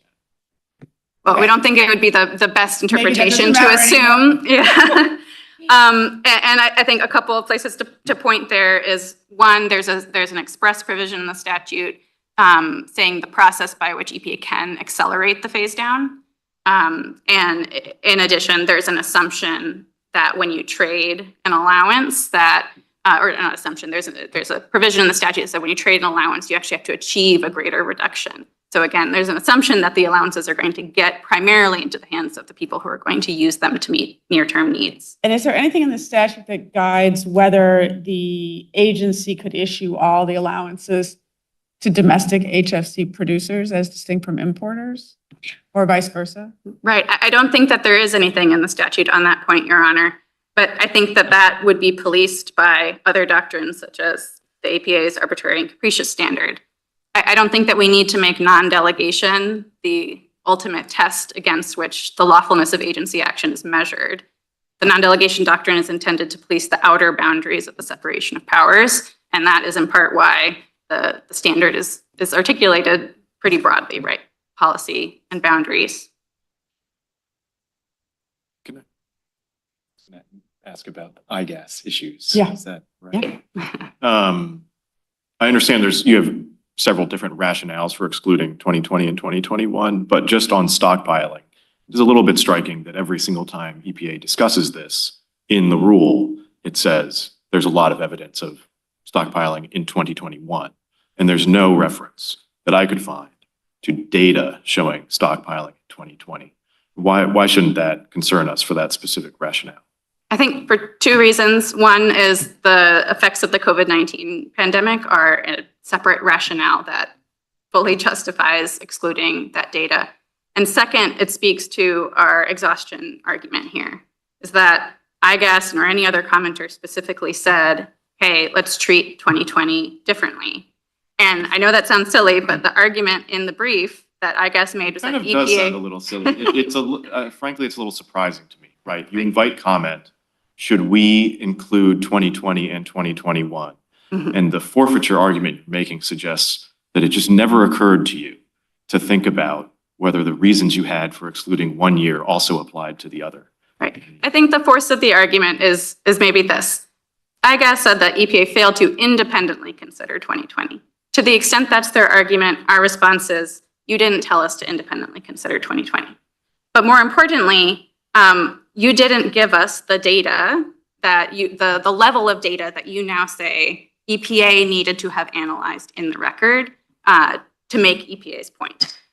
As noted before in the earlier argument, EPA said that nobody gave any business plans or other explanation for the import activity in that very unusual year, 2020, that would have explained that. And EPA is concerned with the overall principle that But they would have explained what? Because I guess the point is, their point is, there doesn't seem to be any anomaly in the 2020 data. And your explanation is, well, stockpiling cut one way and pandemic cut the other way, and that's why it looks sort of normal. And that they're saying that's based on speculation. Right. Well, I think that's looking again at the aggregate data. Maybe the aggregate data, one, it's not entirely normal because it did decrease after years of increasing year over year, for one. But two, sort of missing the trees for the forest, because it's the distribution of import activity during that year that EPA feared reasonably was not reflective of the actual market. And note here how the allocation system works. It's only those companies that did better in that unusual year that who are going to be affected by including that year, except to the extent then that they get a larger share of the fixed pool. So it's this unusual year that EPA doesn't think is reflective of market realities that would then go in and reorder the allocation of allowances. And in your view, do we need to think that EPA actually thought about the entity-specific level, or just that it's enough to have sort of a reasonable fear that the distribution was altered? Do you need evidence in this kind of a case? No, Your Honor. I think it is reasonable enough for EPA to have supported, I would say, by plenty of qualitative evidence in the record, right? Lots of comments from entities in the market, including comments from IGas. And I do want to highlight the comments from IGas on the effect of the COVID pandemic. At JA60, they wrote in their comments, 2020 and 2021 were anomalous as a result of the COVID-19 pandemic, where supply chain difficulties dominated all markets. Manufacturing in other countries was curtailed due to the coronavirus. Ships were unavailable and shipments were not unloaded. Imports were very difficult to achieve. So EPA's judgment that those disruptions would make it very unlikely that the distribution of imports in that year was truly representative of the market was reasonable. That was not truly representative. And given that, it would be a market distortion to benefit those companies that had unusual success during that year. I have a question about the interest in promoting market stability. And I understand your argument about 2020 having been an unusual, atypical year, but is promoting stability sufficient justification for continuing over coming years to leave the allocation formula unchanged? I mean, at what point is it not rational to keep giving the allowances to legacy equipment manufacturers based on their market share from, let's say, 2011 to 2013? Your Honor, there certainly may be a point at which that is true, and EPA has left the door open to reconsidering its allocation methodology past 2028. Things that it could take into account would be things like whether entities are not using their allowances, whether the trading is not really working to make sure that those allowances get into the hands of people who need them for their near-term needs. But in this particular circumstance, EPA rightly credited commenters' concern that stability was especially important because there had just been 2 years of a phase down. Supply chains, business planning was adjusting to that phase down right as we were going into the first big jump from 90% of baseline to 60% of baseline. And so surely the additional stability importantly, it's the capped market, not the market that exists prior. This is that if you wanted to promote stability in supply chains, wouldn't you want to know what the supply chains are doing now, more recently? In other words, you're saying that we have to preserve allocations based on data from a decade ago, so that, but in reality, won't the supply chains be if you had perfect data, whatever they are today, or at least in 2020, 2021, and it's actually going to be more disruptive to shift away from what the market's doing on its own? Well, again, Your Honor, first point is that we have already shifted into the capped market of people adjusting to their proportion of the limited pool of allowances. But, second, this is, I've forgotten my second point. Go ahead. No, What was your question? So Yeah. once this cap, we shouldn't rely on 2020 for stability, because once the cap system comes online, Right. that's going to be shaping. Right. And I think there's a little technical point here just about the data and what the importance of predictability and knowing your share is, because all of this market data is confidential business information. Until EPA published the first allocation action where people saw what their high 3 years were compared to everyone else, they wouldn't have known what their proportion of the pool would be. So maintaining that consistency into the next one to be able to predict the share of the now 60% pool was certainly a rational concern.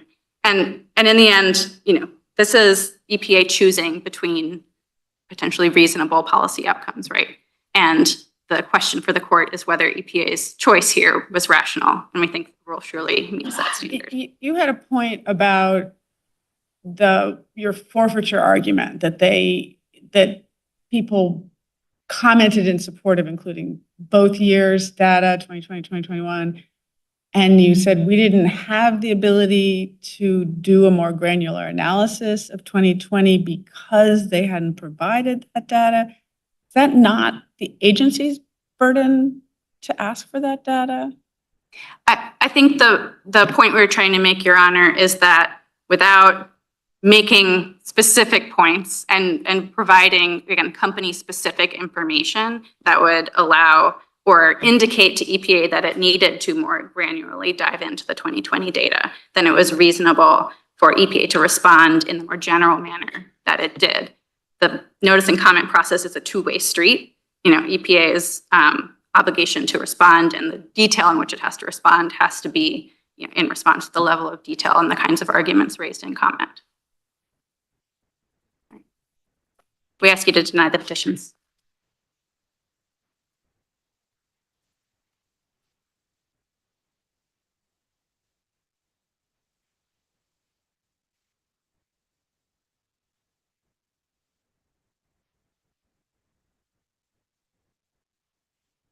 Good morning, Your Honors, and may it please the Court. Elizabeth Dawson appearing on behalf of Intervenor Respondents, Alliance for Responsible Atmospheric Policy, and Air Conditioning, Heating, and Refrigeration Institute.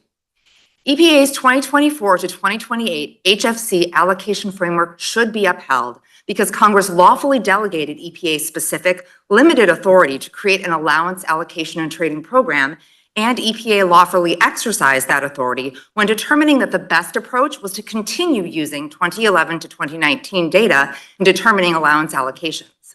While these few petitioners take issue with EPA's approach, this allocation rule has the support of the vast majority of the entities regulated by it, and it is a crucial step in effectuating Congress's implementation of the Kigali Amendment to the Montreal Protocol, and more broadly, to reducing GHGs. Turning first to the non-delegation argument, petitioner choice makes three fundamental errors. First, myopically focusing on just one provision, 42 USC 7675E3, to the exclusion of the entire statutory scheme to regulate and phase down HFCs, because that entire scheme provides ample mandatory guardrails constraining EPA's discretion. Second, it errs in maintaining that without any grounding in precedent, that who receives allowances is somehow a crucial missing link that separates lawful delegation of executive authority from unlawful delegation of legislative authority. And third, it errs in claiming that EPA is unilaterally determining what businesses may remain in the marketplace and what businesses may not, for it is the market itself really that is determining that. Both Congress's framework and EPA's methodology track the market by looking to historical market share and overall HFC production and consumption. EPA is not picking winners and losers. Petitioner IGas's arguments fare no better for three reasons. First, EPA's retention of 2011 to 2019 as the appropriate years from which to determine market share was reasonable and reasonably explained. EPA sought comment on adjusting its approach to include 20 and 2021, but concluded that commenters did not provide sufficient reason to change its methodology. The Clean Air Act's rulemaking standards, which are applicable here, require no more. Second, EPA fully explained why it determined that both the COVID-19 pandemic and evidence of stockpiling led to the conclusion that 2020 and 2021 were anomalous years.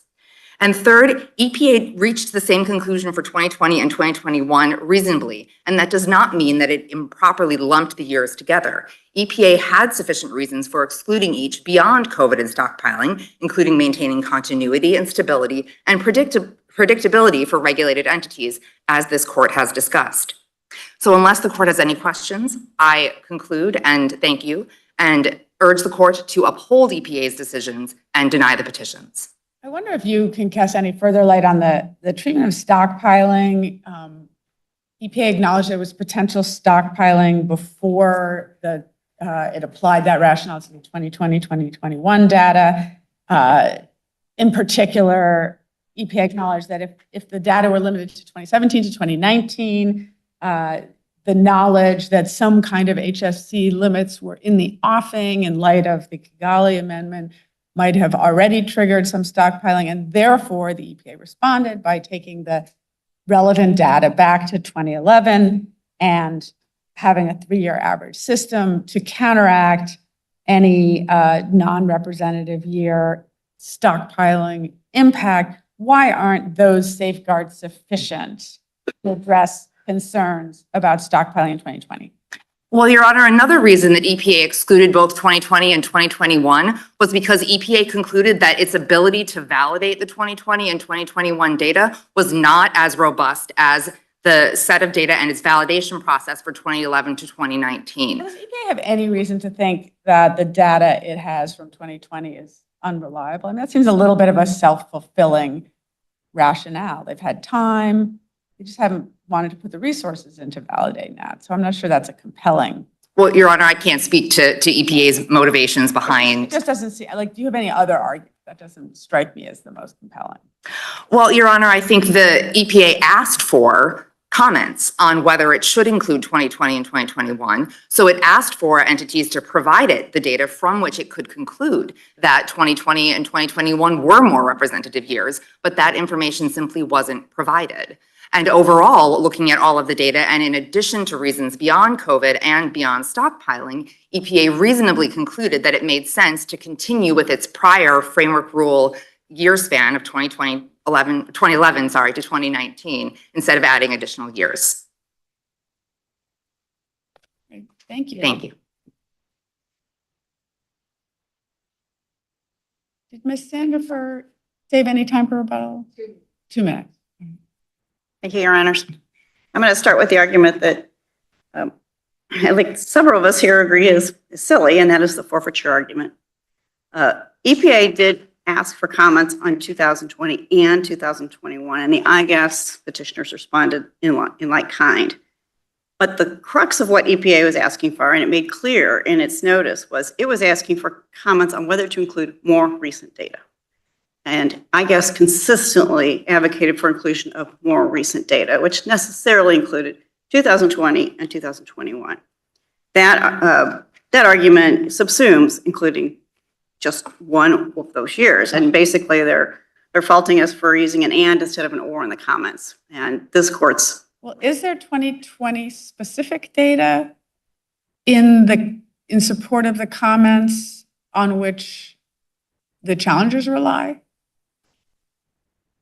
In other words, do the comments enable the disaggregation that you say should obviously have been on the table? Yes, Your Honor, they do, because even in the proposed rule, what EPA was looking at was the aggregate supply data for those years.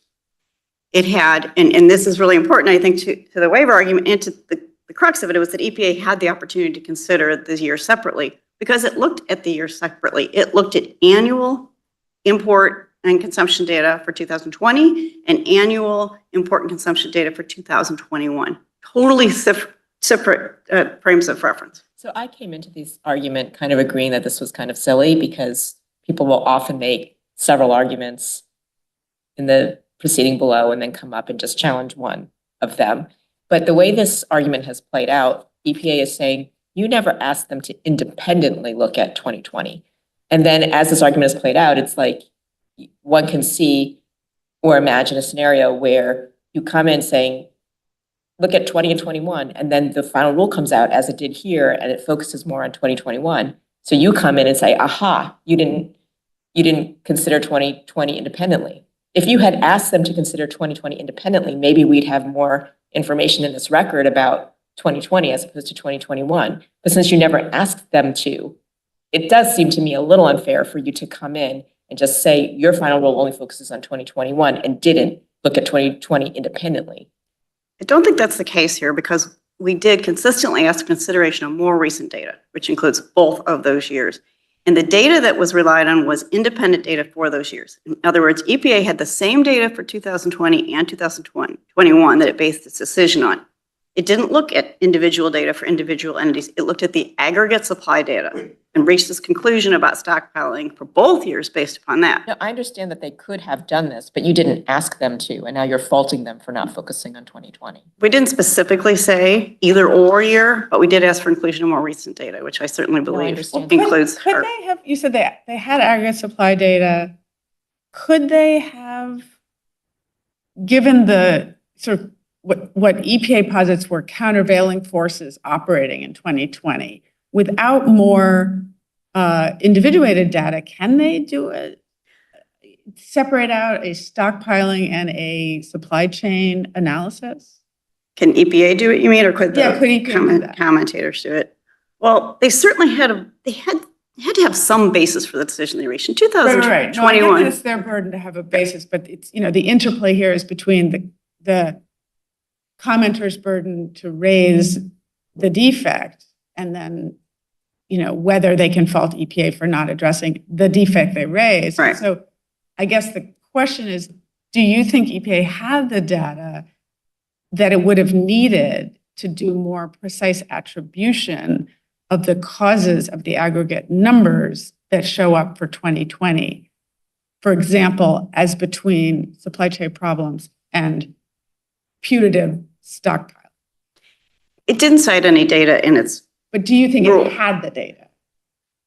can't really speak to that, Your Honor. I don't know exactly what data it might have looked at, but I mean, any data You that. know what data was in the record, no? Certainly, yes. No, I don't think it was provided. I mean, at that time, I don't know if entities were able to provide specifics about, well, we had stockpiling problems this month of 2020, or I'm not stockpiling, we had supply chain issues this month of 2020 and that month of 2020. I don't think it had to go to that level because the data that it was defending, I mean, EPA and IGas specifically did address Judge Pan 2020 in its comments. It did specifically point out that the data for 2020 just did not support stockpiling. So there was no reason for it to go further. I mean, if you look at the data and the COVID problems, there wasn't even any stock to pile, for instance, in 2020 because of these problems with the I thought you said that there was no evidence of stockpiling in 2021. I thought you just said that. No, 2020. If I did, I apologize. I'm speaking solely to 2021. The data certainly indicates large increases in supply. And that provided the basis for EPA's ruling, and we aren't challenging that. But I think 20 is a very different situation.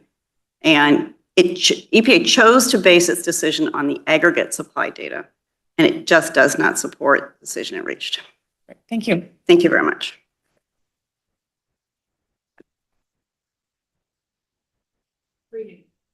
Ms. Brown has reserved 3 minutes for rebuttal. Thank you, Your Honor. I think it's important to pay attention to the arguments that the interveners made. In particular, they stand up and say the majority of the industry supports this. But that highlights the importance of the separation of powers, of the divesting of powers in the executive branch. This isn't about majority rule. This is about the legislative process. They also said that it's a narrow issue as to who will have the allowances granted. That is not a narrow issue. That is the decision that brings this act home to the people in the marketplace and to others. It is the decision as to who will be allowed to do business and who will not. And in Rodriguez versus United States, the Supreme Court specifically said that citing what competing values will or will not be sacrificed in the achievement of a particular objective is the very essence of legislative choice. Here, EPA exercised that choice when it decided how to grant allowances. Also, 3 quick points in response to the government's arguments. First, the standard has to relate to the power. In other words, if you look at, for example, Panama refining and even Gundy, what was important in Panama refining was the transportation of hot oil, essentially oil in excess of state limits. The court said we look to the statute to see whether or not there is a policy and a standard as it relates to the subject of that power. Here, the subject of the power is issuing or withholding allowances, banning people even from the marketplace. There is no standard in the AIM Act, in its text, in its purpose, No one's or its banned from the market content. because they can still buy, they can trade and buy these allowances. Yes, but you don't have to nobody's buy your banned. liberty. The fact that you can buy your trading allowances doesn't mean that there wasn't a constitutional violation. You can buy your way out of jail if you're submitted there in violation of your constitutional rights. That doesn't mean there wasn't a constitutional violation. And EPA recognized in rulemaking that it creates a disadvantage to smaller companies. Ms. Brown, you were about to talk about Gundy, and in some ways this case feels quite similar to Gundy, where the principle there was to get the pre-act offenders registered kind of as quickly as possible in an orderly manner. And that was actually not ever spelled out in the statute. And here, similarly, one might argue that there's an implicit principle that the baseline references the existing market participants, and the desire to not be disruptive is, implies a principle of treating the status quo as the baseline and then using an allocation that reflects that baseline as the starting point for the phase down. So why isn't Gundy pretty strong support for what EPA did here? Well, number one, if you look at Gundy, what the Supreme Court said in Gundy was you have to look at the task that was assigned and the instruction given as to that task. Here, there are no instructions given. And the reason that you can't fall back on the ODS, if you look at what EPA did here, and one thing that hasn't come up in argument this morning is the set-asides that EPA made in the consumption allowances for new market entrants. So in other words, even as it relates to consumption allowances, which is what my client uses, EPA decided that it was free to set aside over 7 million allowances, more than my client receives, for new market entrants. And while EPA here disclaims the ability to use an auction, I suggest that that's a litigation-driven post hoc rationalization, because both in the initial... That's not before us because they haven't used an auction. Well, but What it we're shows... looking at is whether they subjectively appreciate it or not, whether we see what they did as bounded by an intelligible principle in the statute. No? Cannot look at what they did, and I think that Whitman makes that clear, because EPA cannot save an unconstitutional statute by the actions that it takes. Whatever standards EPA supplies here don't change the fact that the statute either does or does not give an intelligible principle. And Whitman makes that That's a clear. slightly distinct point. I mean, in the Gundy type situation where, I guess you don't see the analogy, but where there's a task, which there is getting people onto a registry. Here, it's running a allocation system that will allow the EPA, according to the statute, to push down the levels on the schedule that Congress set. That's the task, and that's what the allocation is tailored to accomplish, just as the speedy signing up of the pre-act offenders was the task.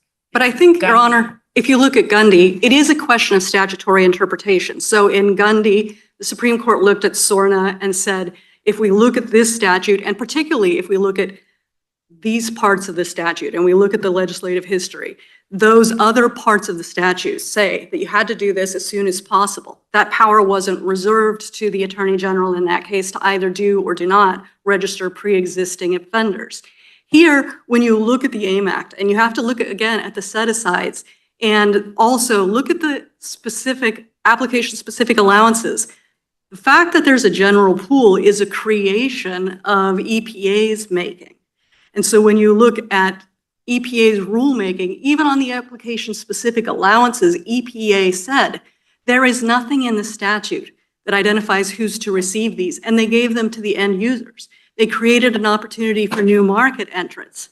And so there's nothing that EPA saw in this statute prior to this case that restricted granting allowances to pre-existing importers or producers as it now claims. And the final rule should be reversed. Thank you very much. Case is submitted.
Stand, please.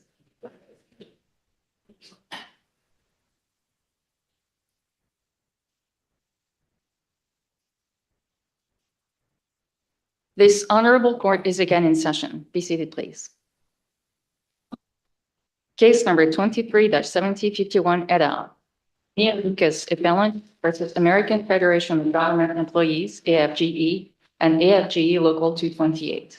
Mr. Metz for the appellant, Mr. Winkelmann, amicus curiae, and Mr. Vincent for the appellees. Morning. Good morning, Your Honor. My name is Joshua Metz. I represent plaintiff appellant Nia Lucas. I hope to simplify things this morning by zeroing in on the most straightforward basis for reversal. In our view, this is fundamentally a Thunder Basin Step 2 case. The key question, therefore, is whether the CSRA evinces a congressional purpose to preclude claims of this kind, namely federal anti-discrimination and retaliation claims against federal employee unions, from being filed in district court. And the answer to that question is no. There are 4 fundamental reasons why that is true. A principal reason that in my view is sufficient, and 3 significant supporting reasons. And if you'll allow me just a minute or two to set the table, I'll summarize what those reasons are. First and principally, the CSRA does not create effective or meaningful judicial review here. When a federal employee grieves a discrimination issue against her union, and that grievance is denied by the FLRA's regional director and general counsel, as happens in virtually all cases, there is absolutely no right whatsoever to judicial review in any court. So a finding of preclusion would foreclose judicial review of virtually all discrimination claims against unions decided by the agency. That alone distinguishing this case from all those cited by appellee, where the plaintiff's claims could ultimately, in at least some form, reach a court, and in our view, that is a sufficient basis. But there are 3... Are you sure that it can't reach a reviewing court? Because if the general counsel agrees, then it goes through a process and there's a final, right? If the general counsel sustains, I guess, the grievance. So this court actually laid this out in Turchin versus FLRA, which is a case from 1982 that's cited in our reply brief. Basically, the way the act works is if a grievant succeeds before the regional director or before the general counsel, then it can potentially go to the FLRA and from there to a federal appellate court. But if a claim does not succeed at that stage, which studies indicate is the case for roughly 99% of claims, then there is no further right of judicial review. And so what that It's means, just, I think the legal standard says any right, and it just seems like there is a right, although unlikely, Well, to judicial review. respectfully, that's the standard is meaningful or effective. That's the phrase the court has repeatedly used. And in the Axon But Enterprise it would be case, meaningful if you succeed and go to the, yes, that's meaningful review. So I guess I'm focused on any, not meaningful, because you can't say that it's not meaningful review if you succeed and you go all the way through and get a ruling from the federal circuit. respectfully, I disagree with that. As Justice Kagan pointed out in the Axon Enterprise case, the premise underlying this step in the Thunder Basin Step 2 inquiry is that it would be passing strange, and it is certainly not the norm in our system, that a claimant never has a chance to get to court. And in particular, that agency Again, action you're saying isn't. never, and if they succeed, then they do. Sorry, Judge Mann, but what she highlights is it's unusual for there not to be some opportunity for there to be judicial review of agency decisions. And the rule has never been that the Thunder Basin step is satisfied if you win in the district, if you win in the agency, and then you have the possibility, I suppose, of losing in federal district court. The concern is on the part of the person bringing the claim.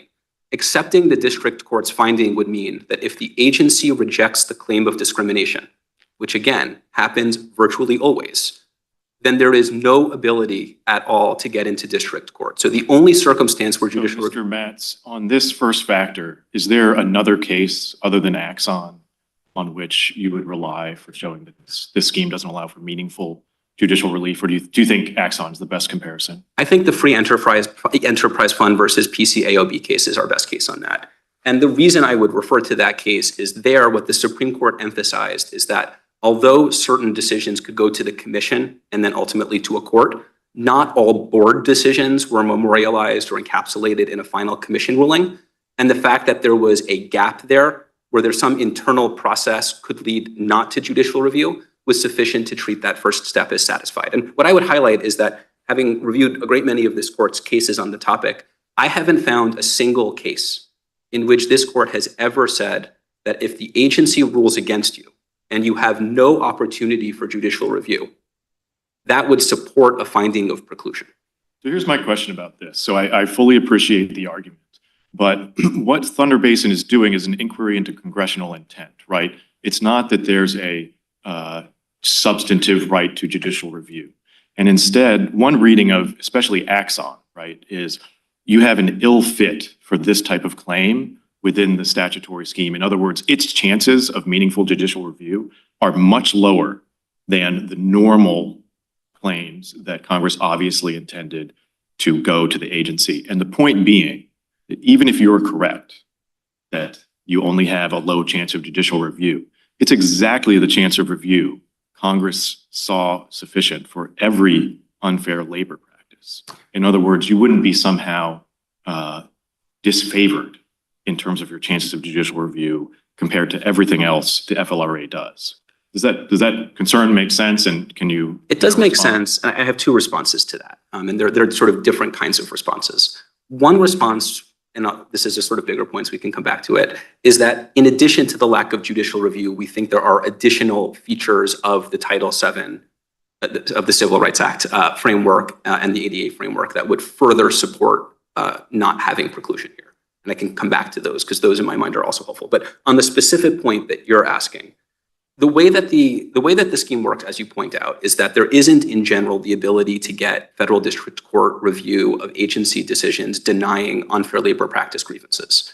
But as the Supreme Court made clear in Cajalios, there's no implied cause of action in general to bring a suit in federal district court relating to a breach of the duty of fair representation in this setting. And so the thing that you're saying can't otherwise be brought to court is a claim that doesn't exist, which would be that kind of standalone claim. The practical implication of that is that there's a kind of unique disfavoring in the way that this is set up of discrimination related claims in particular. And I do think that that is a somewhat sort of specific circumstance. Can you explain why that's unique? Because I think what Judge Garcia is getting at is that the CSRA says in 7116B that it's an unlawful labor practice to discriminate against an employee for a list of things, including on the basis of sex and handicap condition. And so maybe Congress just intended that there wouldn't be anything beyond this. look, what you get is what you get in the CSRA. Sure, I have a few responses to that, but I want to start by rejecting the premise if I can. 7116B4 doesn't apply to this case because it only applies to discrimination by labor organizations against their relating to the terms of conditions of membership in the labor organization. But that's And what Ms. we have Lucas, before us, isn't it? it is not. Ms. Lucas was not a member of the union, which probably explains why appellee nowhere in their brief relies on 7116B4 as the font of the prohibition on discrimination. They instead rely on 5 USC 7114A1. This is clear at appellee brief page 36. Under 7114A1, the relevant sentence that they rely on is a sentence that says, an exclusive representative is responsible for representing the interests of all employees in the unit it represents without discrimination and without regard to labor union membership, organization membership. They take the position that that language encompasses comprehensively Title VII, ADA, and FLSA anti-discrimination protections. So that's the first thing I just want to clarify, which is they're actually not relying on that. But the more basic point is that it is, even if you grant the premise, which I don't, that under the CSRA, the prohibition on discrimination is coterminous with that in the anti-discrimination laws, and that such discrimination is characterized as an unfair labor practice. Yes. The fact that it is an unfair labor practice does not automatically imply that federal district courts are otherwise divested of the jurisdiction they would have under 28 USC 1331 to hear a claim. And the way that courts have traditionally approached that, as I pointed out, is the Thunder Basin inquiry. The fact that if the agency denies the discrimination claim, you can never get into court on it, is at least one reason to have some skepticism that Congress would have intended no judicial review of discrimination claims that the agency doesn't accept. But the more direct approach is it's an unfair labor practice, and Congress didn't intend for any of these unfair labor practices to get into district court. Well, I think that's the question that we're really talking about here. And in thinking about reasons why, I'm sorry, Judge Peller? No, I didn't want to interrupt your answer, but it's just in my mind that you had 4 reasons, and I'd love to just, for understanding where you're coming from, have those at some point, but I didn't mean to interrupt. Why don't I put those on the table, if it's okay? Happy to talk about them more. Right, so as I indicated, under Thunder Basin, right, the ultimate question is how to understand what Congress has done. The first traditional Thunder Basin factor is judicial review. As we point out, if the agency denies it, you can't get review. We think there are 3 additional reasons that it doesn't make sense to think that Congress would have wanted to preclude these claims from getting into district court. First, there's a powerful congressional presumption that the Supreme Court recognized years before the CSRA was enacted, that Title VII protections operate concurrently with other statutory schemes. So this is, for example, the opposite of the norm in the constitutional setting, where usually if you have a mixed constitutional and agency claim, you have to exhaust the agency machinery before you go to court. The presumption is flipped in this context. You presume that Title VII operates concurrently. The second reason that it would make sense to think Congress did not intend preclusion is that would leave federal employees with a second-rate slate of anti-discrimination protections vis-a-vis their own unions, which would separate them starkly from the protections that federal employees have against their government employer, and that would separate them from the protections that private employees have against both their employer and their union, right? In that grid, federal employees as against their unions would be uniquely disadvantaged remedially, substantively, and procedurally with respect to discrimination. There's no evidence that Congress meant that result. And the final reason that it makes sense to think that there wouldn't be preclusion here is that Congress expressly preserved district court jurisdiction over anti-discrimination claims arising under Title II of the CSRA, which involves prohibited personnel actions by the federal government as an employer against their employees. The unions would have us believe that the inference from that is they didn't intend such a savings to operate here. But I actually think the opposite inference is the more natural one. Congress believed that the CSRA scheme was perfectly consistent with the exercise of concurrent jurisdiction. They said so expressly in the context of prohibited personnel actions. It made sense that they did that because that provision, which works a waiver of sovereign immunity, expressly referenced a whole series of specific federal anti-discrimination laws as prohibited personnel actions, and they wanted to make sure that in doing so, they didn't inadvertently strip away the jurisdiction that would otherwise exist for claims under those statutes. But given that discrimination is also expressly mentioned in the 2 provisions we previously talked about, both 7114A1 and 7116B, why would that also spark them to say there's a carve out, there's a savings clause? I think for two reasons, a kind of formal one and then if I can, a practical one. The formal one is that having expressly articulated that the provision that covers prohibited personnel actions incorporates, and they actually enumerate a specific series of federal statutes, it would make sense that they felt like, oh, but we also want to be really clear that we're not removing the jurisdiction that would generally arise under those claims. Whereas here, they describe the prohibition on discrimination in frankly just rougher and shorter and more abbreviated terms. Right? There isn't an express enumeration in anything like the same way of the incorporation of those provisions. And with respect to 7114A1 in particular, and I would highlight this, when you're not a union member, the only protection you have against discrimination is when the union is representing your interest. It doesn't on its face prohibit discrimination against you in other ways, which the union all but admits when they treat the sexual harassment that happened here as not part of the representational conduct. The implication of that would be that Congress essentially intended a gap in which you both can't go to federal court, but also you get weaker anti-discrimination protections. And I think the more natural question to ask is, would Congress have intended a sort of skim milk anti-discrimination regime here, when in the private sector context, under Title VII of the Civil Rights Act, unions are actually subject to a broader duty of non-discrimination than employers are? And so the question is, why would they flip that here? And to me, that supports the inference that under Title II of the CSRA, they expressly authorized it because they need to be extra careful given their enumeration of these provisions. How do you deal with our case law that says if Congress wants to preserve remedies outside the CSRA, it does so expressly? Well, so for starters, all of those arose in the context of Title II, where it makes more sense to think that that would be the case because of the way they expressly carved out the anti-discrimination. It doesn't say under Title II, it says the CSRA. Well, those cases arose in the context of Title II, and so at best it's dicta for them to be cross-applied without any sort of consideration to the pretty different scheme that applies under Title VII of the CSRA. But even acknowledging that, you know, the question still remains under the Thunder Basin analysis whether the traditional factors for preclusion apply, because the courts of this court's decisions, which do admittedly have some broad language, I think better applied to that Thunder Basin step one way of thinking about it. Is there a comprehensive scheme? And in asking whether there's preclusion at the second step, I mean, think about the Trump versus the Trump case, the AFG versus Trump case, right? Judge Srinivasan in that case didn't just say, well, there's no expressive carve out, so you lose, which would essentially follow from the reasoning that Your Honor just described. He wrote a quite lengthy opinion in which he really highlighted the fact that there were at least 3 administrative ways in which you could ultimately get judicial review. Sorry, that wasn't Chief Judge Rodvan, that was Judge Griffith. I'm thinking of the Jarchese case in which Judge Srinivasan similarly had a quite comprehensive analysis. But this court in its more recent opinions, and that includes Judge Pillard, your recent Ahuja case in which you did the same thing with respect to OPM employee benefit determinations, where you highlighted the fact that there's ultimately an appeal to the APA, through the APA into the federal district courts. All of the cases engage in that analysis instead of just saying it's preclusive unless there's an express carve out, which is why we think this mode of analysis is correct. Can you just address the Thunder Basin Factor 2 if we're going to think about it that way? My understanding is at least some of our cases can be read to say, basically, can the same conduct be redressed?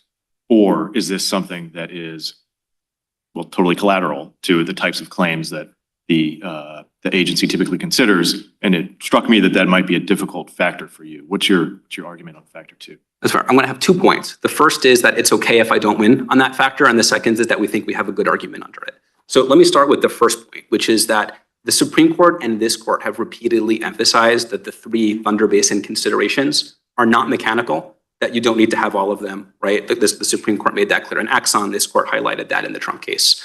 And the reason I want to emphasize that is some of the points that I foregrounded at the beginning about the presumption about Title VII operating concurrently, about the peculiarity of a skim milk anti-discrimination regime here. You could think of those as loosely tracking the second and third Thunder Basin considerations, but maybe not. Maybe they're not the best fit, but we think there's still really powerful evidence of how you would think of congressional purpose.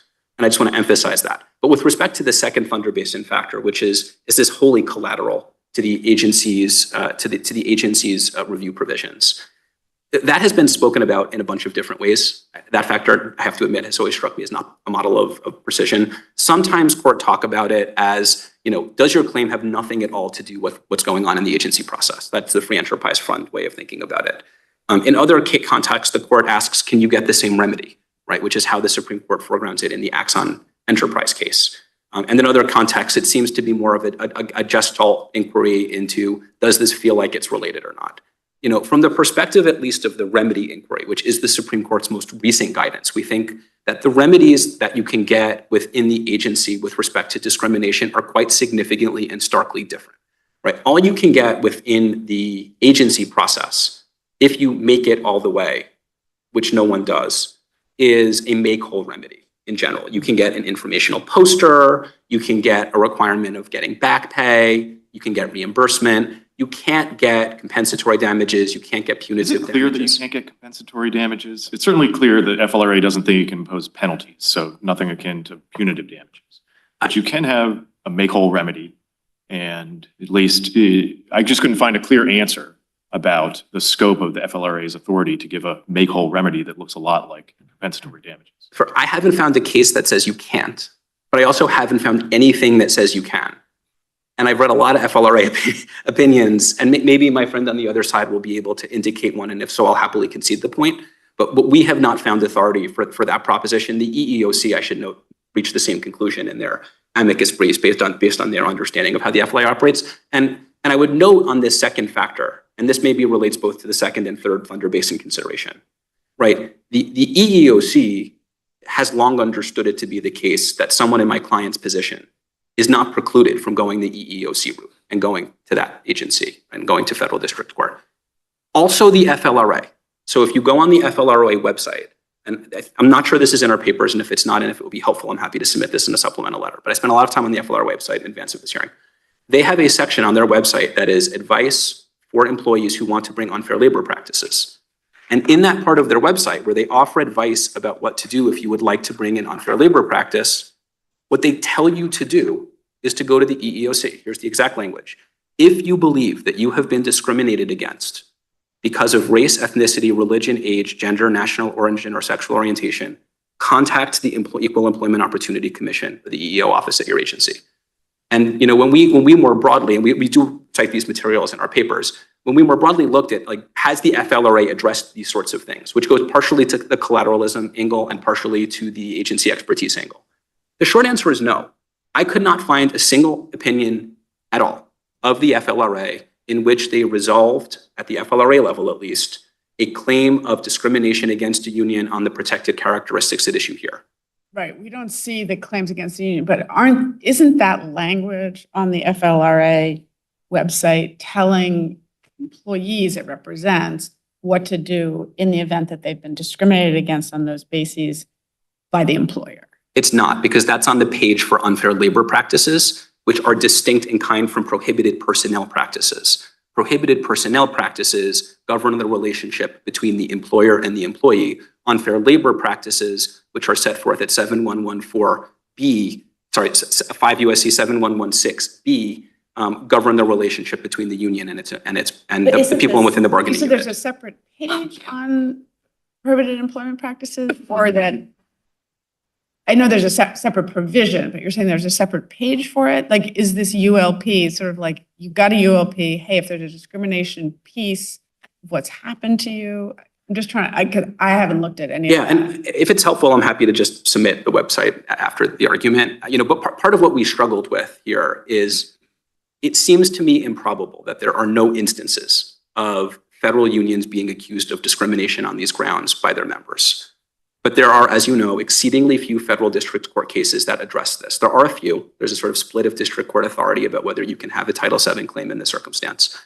And so I thought, well, maybe there's just a whole bunch of FLRA cases that would evidence the fact that this is part of their normal process, and they do this all the time, and it's within their expertise. That might be because 99% don't get a complaint and get to a hearing. Well, so I think that may be part of what we're seeing, which is that the agency's online outline of case law that they make publicly available from their general counsel's office does not provide any examples of this, that they're on their website telling people to go to the EEOC, that there's no FLRA authority about this, and that all of the available public data is that to the extent claims of this kind are ever brought, ever brought. And even under the B6 provision that Your Honor was referring to, they reported in an 8-year period, only 26 of which, every single one of which failed within the agency before it got to the FLRA stage. Can I ask you about, you said as a factual matter, I think it's B4, doesn't apply, but she wasn't a member of the union. Yes, Your Honor. My understanding from the brief was that part of the conduct at issue here is that the union terminated Lucas's membership, such that she was a member. She's complaining about a whole host of actions, including her termination of membership, but that for that reason, B4 would apply. I appreciate that this is confusion. Based on my review of the record and of what the district court concluded and my conversations with my client, which I appreciate is not part of the record, my understanding is that she was not part of the union and that what she was referring to in that part of her pleading was that she was essentially kicked out of the bargaining unit, that they wouldn't advocate for her or represent her anymore, but that she wasn't talking about union membership in the B6 sense of the term, as that provision would apply here. Some indication of that is that the appellee, despite having every reason in the world to have featured B6 prominently in their brief, B4 prominently in their brief, didn't. And instead they locate, and it was sort of an arresting sentence, they locate the entirety of federal anti-discrimination law in this context within 7114A1. That's at page 36 of their brief. I understand. And can you address, what I hear you saying is that you contemplate parallel proceedings before the FLRA and in the district court, but isn't that exactly what the CSRA is trying to prevent? It doesn't want duplicative proceedings, it doesn't want contradictory rulings on the same sets of facts. So how is this consistent with the intent of the CSRA? Sure, two responses to that. One of which is about Title II of the CSRA and the other of which is actually about the NLRB. So let me start with the second of those. There have been, just to start, a number of federal district court cases, the EEOC cites them in their amicus brief, in which Title VII claims were brought in a similar posture to this one, and district courts seemingly sort of didn't do they just didn't have that question in front of them, but they did address them, as it were, on the merits rather than from a posture of jurisdiction or preclusion, right? So there's some authority that district courts have done this, so it's a thing that can happen. And in the NLRB context, which strikes me as a decent analogy for this one, right, the norm is of concurrent jurisdiction over fair representation issues when they encompass a discrimination aspect. What about state or local employees versus their unions?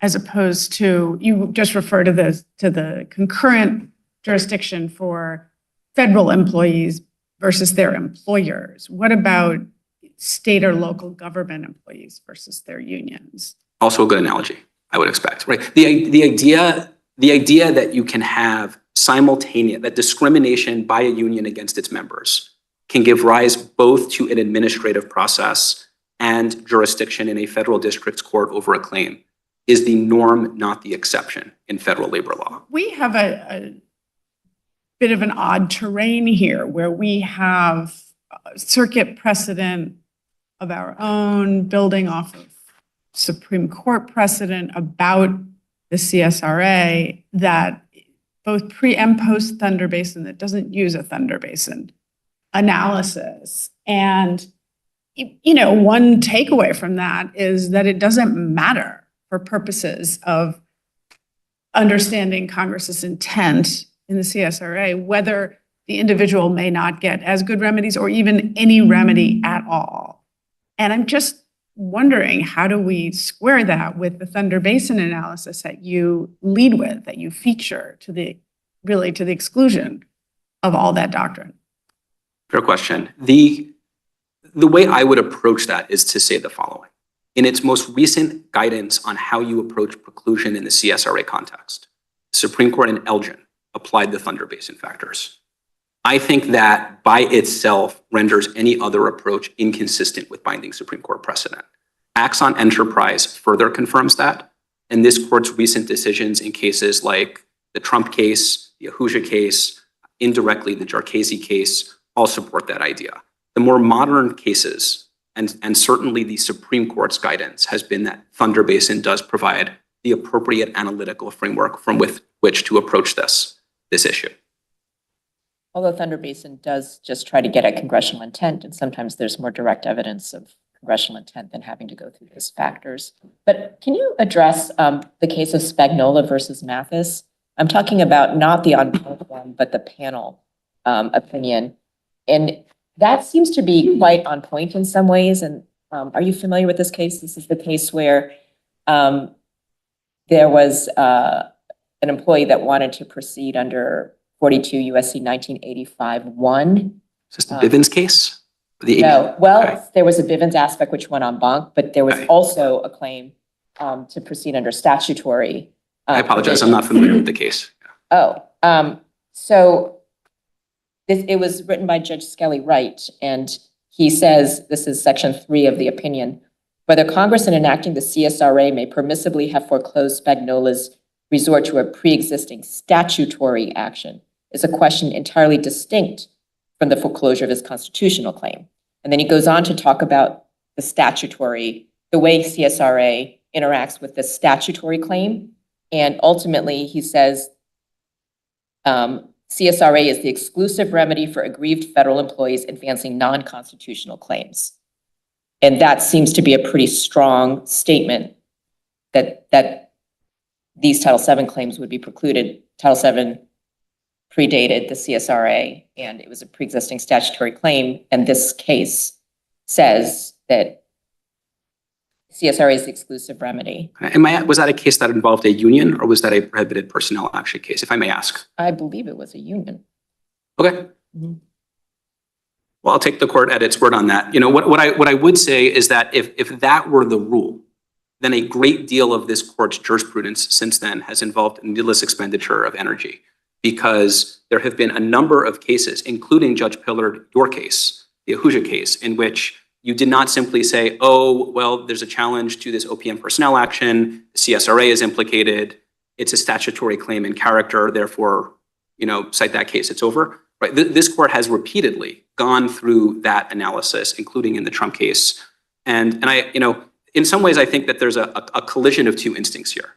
One is that the CSRA is really broad, and this court has repeatedly held that it precludes a lot of things. The only thing that a circuit court has expressly held it doesn't preclude is defamation claims in some circumstances. We refer to that in our reply brief. On the other hand, this court has never held that Title VII is precluded by anything. And the irregularity of finding Title VII to be precluded is only magnified by the fact that 4 years before the CSRA was enacted, the Supreme Court said in the Alexander case that the baseline assumption here is that Title VII operates in parallel to other schemes. And you would have to infer that when Congress enacted the CRA, they specifically contemplated a circumstance in which federal employees, as to their unions, have worse and weaker and substantively narrower anti-discrimination protections than every other class of public and private employees against their employers and unions. And that seems like a big reach to me. Can we talk about that? Because it seems that there is some support for that. First, there is this statement, this is in ATF versus Federal Labs, it's a Supreme Court opinion, that Congress unquestionably intended to strengthen the position of federal unions and to make the collective bargaining process more effective in the CSRA. So they were trying specifically to do something for federal unions versus other. And then in the Carajalios opinion, they talked about the differences between, I guess, you know, private collective bargaining type agreements versus the situation of federal unions. And it said that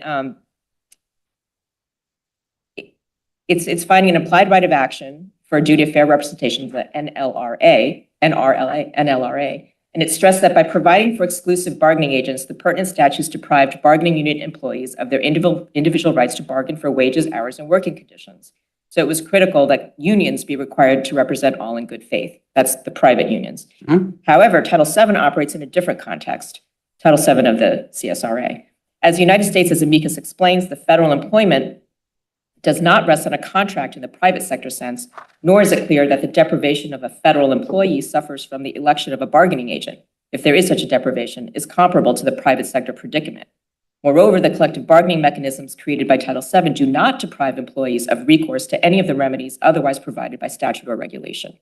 This is Carajalios, and it's noticing the differences between private unions, unions representing private employees and government employees, and noting that there are substantial differences where unions who are relying on I guess, private sector unions to represent them are much more dependent on them than the federal sector ones, because there are statutory protections and other things for federal employees. I completely take the point, but the fact that in and I understand that the underlying congressional design in the CSRA was to strengthen the position of federal employee unions to bargain with the government on behalf of their bargaining units, as compared to the haphazard and scattershot scheme that existed before 1978.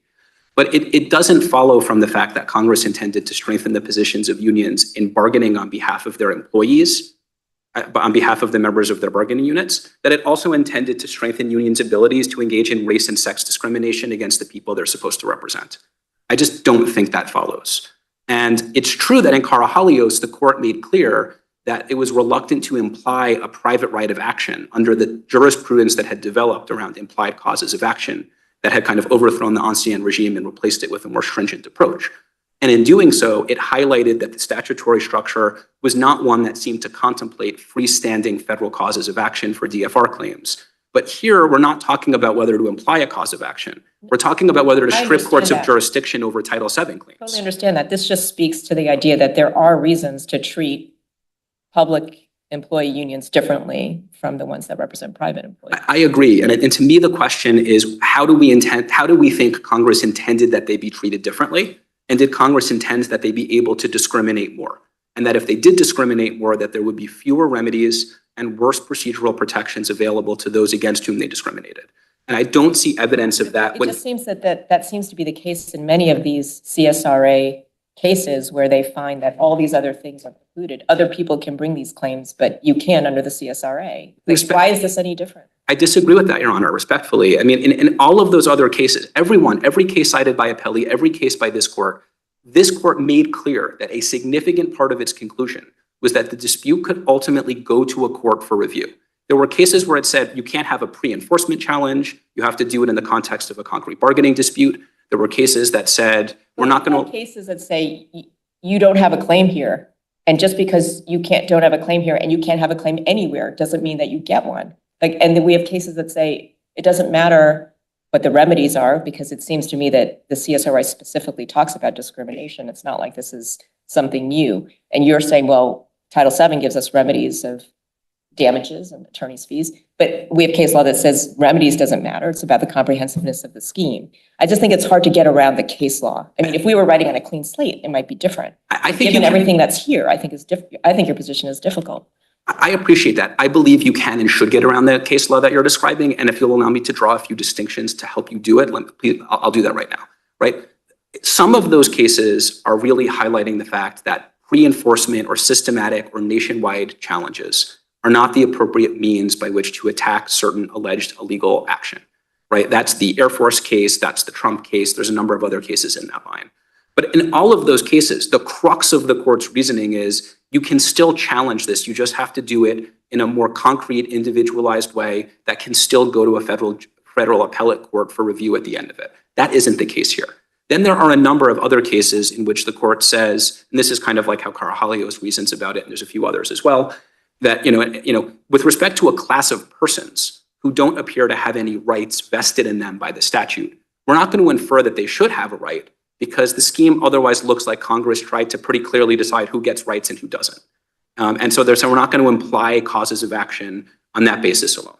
And then there's a third class of cases where the court says, well, even if you don't get the same remedies that you could get with a standalone federal cause of action, you get remedies that are sort of good enough or something, and you can ultimately go to court on the substance of your claim. What's most striking and different here, what separates this case from all the others, is not only that the anti-discrimination protections within the agency are worse, it's that if you bring a grievance about them in the agency and you don't succeed, you don't get judicial review. I can't think of any other case in which a federal court has held that if someone discriminates against somebody in an agency setting, and the agency rejects their claim, and there's no further judicial review, you lose anti-discrimination protections that you otherwise have as a matter of federal law, which are themselves broader, not just in remedy, but in what they prohibit than the relevant intra-agency anti-discrimination protections. To me, that would be a startling announcement for this court to make. And again, remember that Congress passed the CSRA in 1978. I keep going back to this because the congressional intent inquiry is an important part of it. They passed it against the recent enactment of Title VII as a crown jewel of the civil rights movement, against the Supreme Court's declaration that it presumptively exists alongside any other remedies that may exist within the law. They put into Title II of the law an express savings clause, which I think they needed because of the way they wrote that provision, but in my mind, very clearly evinced their understanding that Title VII remedies would exist concurrently alongside their scheme. How much of this argument turns on the idea that she wasn't a member of the union? Because one powerful argument on the other side to exactly what you just said is that, at least as to 716B4, it sure looks like Congress looked at Title VII and maybe the Rehabilitation Act and wrote an unfair labor practice that, yes, the introductory language is slightly different, but it says it's an unfair labor practice to discriminate on all of these exact bases. And in that situation, that were this case, I mean, I guess you would still have all of the same arguments, but it would be far more difficult to say, oh, Congress just didn't think about, well, here's a different way of putting it. Isn't 716B4 a affirmative indication that Congress thought about discrimination claims and said they can and they should go to the FLRA? I think it is. I do think it is that. The question is whether you infer from that a further assumption that they thought they couldn't also be brought in federal district court, which is that kind of preclusion question. But the fact that she was not a member of the union is certainly helpful to us. I won't deny that. On the other hand, even if you look at 5 USC 7116B4, right, it doesn't create as categorical a prohibition on discrimination. And this is the EEOC's major argument in its brief. We make this point as well. It doesn't sweep nearly as far as the general federal anti-discrimination protections, because all it refers to is the terms or conditions of membership in the labor organization. And there are maybe other respects in which a union discriminates against people within its bargaining unit or even against its members that may not fit that category. The union certainly thinks that's true. What's an example of that? Well, they seem to believe sexual harassment would fall within that compass. You know, and more generally, when we look at FLRA cases that seem to address this in the case outlines, they all refer to, those cases all seem to involve kicking people out or not allowing them into unions, and you don't have the terms and conditions type jurisprudence that you would expect to see that would be maybe more analogous to the Title VII of the Civil Rights Act. But it's a totally fair point, which is Congress understood that some forms of odious discrimination would be unfair labor practices with respect to the way that unions treat members of the unions in some settings. The question then is with respect to the way that unions treat non-members who are part of their exclusive bargaining unit, which would be my client, and with respect to the way that unions treat their members outside of the limitations of B4, is it fair to think that Congress thought it was stripping federal district courts of the jurisdiction they already possessed under Title VII, and that they would in the future come to possess under the ADA and the FLSA? We think the better position is no. The FLSA seems different. How much of what you're arguing, I mean, there's no Alexander versus Gardner Denver, there's, you know, it's more labor law-ish. It doesn't have that pedigree, that kind of supercharged character. It's not dealt with in the employer part of the CSRA differently. You don't, you know, in the reply brief really say much about Lucas's FLSA claim. We think the FLSA claim is on somewhat weaker footing than the Title VII and the ADA claim. We think it is fully consistent with the broader congressional design that a retaliation claim in that setting could be separately filed. But I think the stronger heart of our case is in the ADA and Title VII realm. I'm wondering about this distinction between 116B and 114A1, because you're telling us that she's not a member of the union, so only 114A1 applies. But don't we have to go by what's in her complaint? Because she says that she was expelled from the union. Do we need to treat her as a union member for our purposes? Because that's what she alleged. So I can pull the relevant parts of I think the complaint is a little unclear about whether it says expelled her from the union. You know, this was pleaded in, I think, in a way that was not a model of clarity. She doesn't affirmatively plead. She was sorry, Judge Clark. No, I'm just listening. I think I agree with you that it means that she was not given the representation. Yeah, she was kicked out of the bargaining unit. They essentially stopped. No, I being willing understand to- what the actual facts are as you're representing them, but I'm just wondering if we have to go by the facts that are in the complaint, or whether the complaint treats her as a union member. Given the sort of liberal pleading standard that applies here, and given the context in which she's describing what occurred, which is they stopped representing her with respect to her union matters, I think the complaint can be fairly read as supporting that interpretation. And I'm happy to, and I just don't have the site in front of me, I'm happy to revisit it and if helpful, submit a 28J letter to indicate where in the complaint we think we may find further support for that. But you agree we have to go with what's in the complaint? I agree that you should read the complaint in the light most favorable to my client, accounting for all the circumstances and recognizing that this is a 12B1 and not a 12B6 motion. So you agree it's the complaint liberally construed? Yes. Okay, thank you.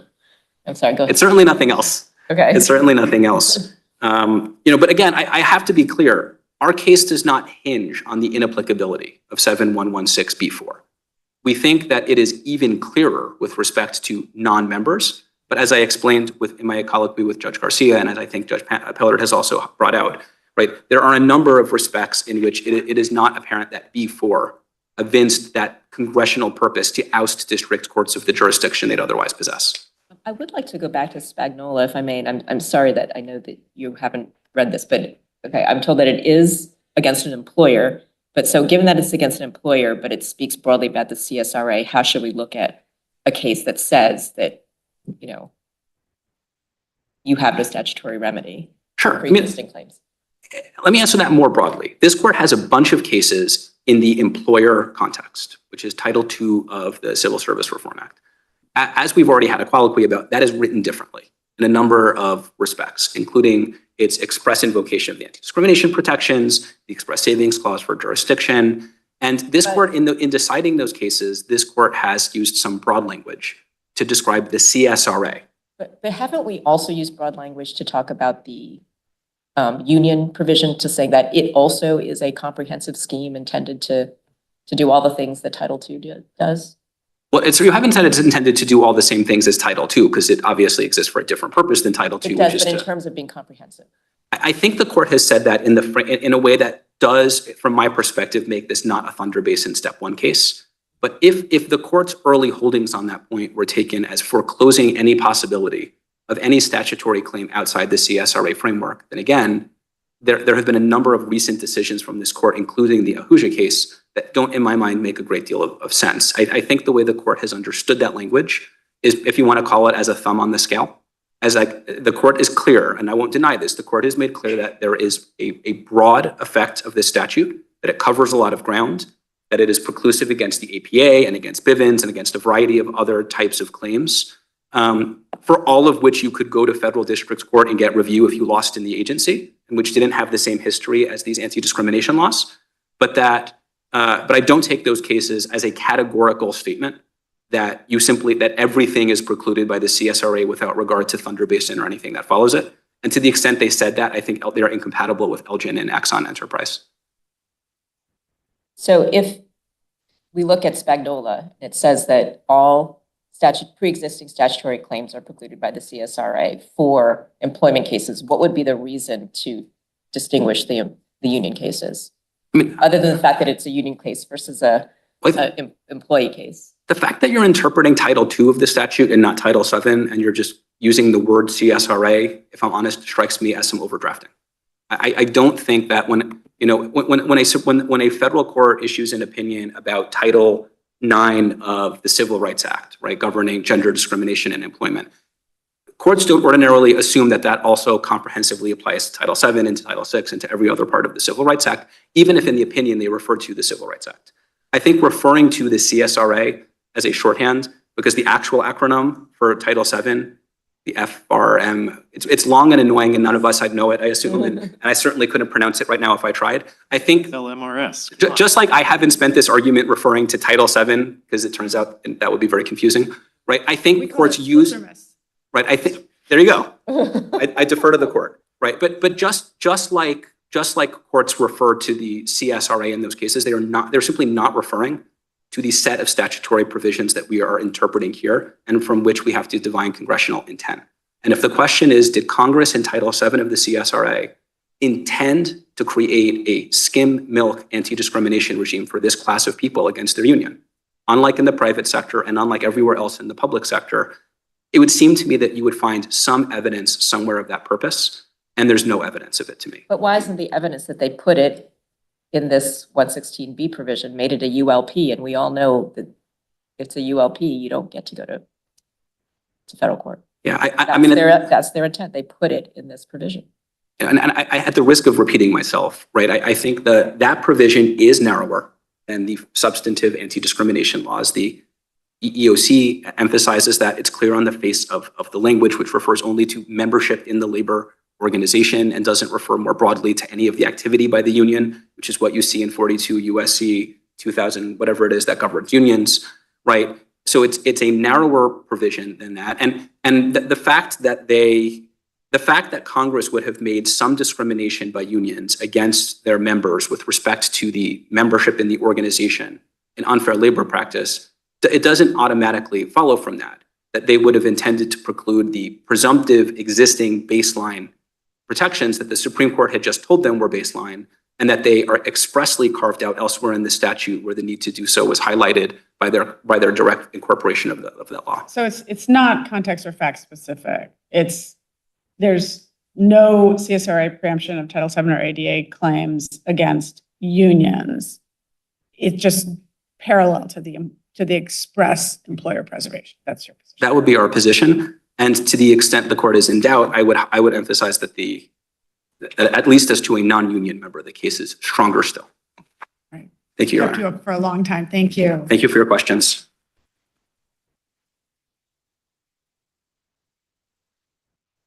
Now we'll hear from the EEOC. Mr. Winkleman. Good morning, Your Honors, and may it please the court, Stephen Winkleman with the EEOC. The district court's dismissal of Lucas's Title VII and ADA claims rested on its assumption that discrimination claims against a federal employee union are essentially unfair representation claims under the CSRA when both sets of claims are based on the same conduct. That assumption is incorrect. Under a proper understanding of the respective statutory schemes, discrimination claims under Title VII and the ADA are fundamentally different in kind from unfair representation claims under the CSRA. First, as we explain in our brief, discrimination claims, or Title VII and the ADA prohibits a broader range of union discrimination than the CSRA. Unlike the CSRA, Title VII is not limited to protecting bargaining unit members.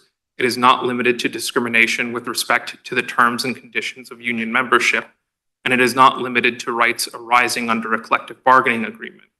Thus, a plaintiff may have a discrimination claim against her union, even when she does not have an unfair representation claim. Can you say something sort of concretely, factually, examples of what you mean? Like, when does that come up? What kind of behavior? And it seems to me that the relationship between someone in the bargaining unit and the union is principally a relationship of representation. I have two responses to that. One is, at a very broad level, the Supreme Court has addressed a very similar interpretive question in Burlington Northern v. White, where it was comparing Title VII's anti-discrimination provision that applies to employers and its anti-retaliation provision.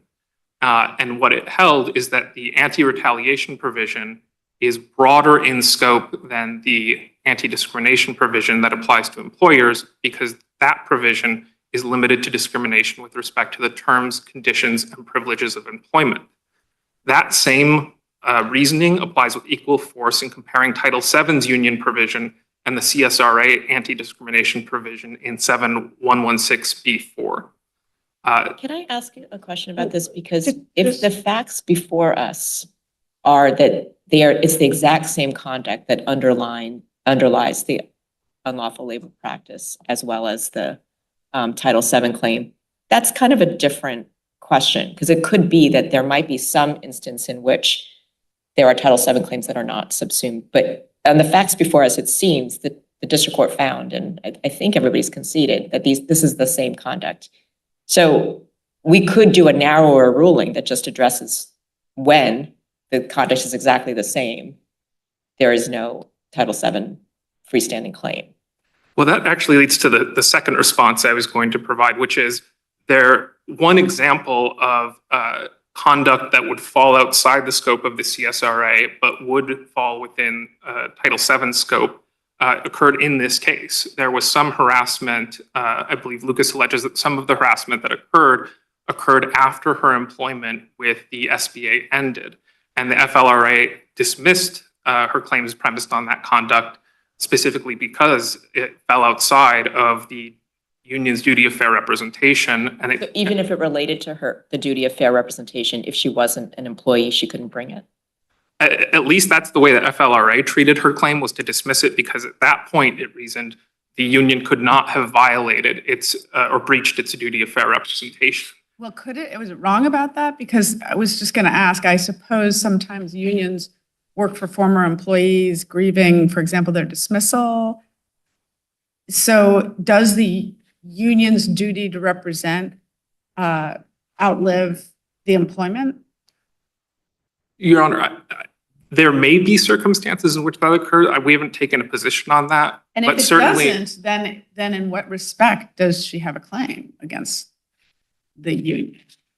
well, again, to the extent the CSRA does not encompass harassment that occurs after a plaintiff's employment ended, a plaintiff would not have a claim under the CSRA. But you also probably wouldn't have it under Title VII or the ADA. She may have a claim under Title VII and the ADA for discrimination that occurs post-employment. Title VII prohibits a union from discriminating against any individual and does not tie it specifically to current or former employees.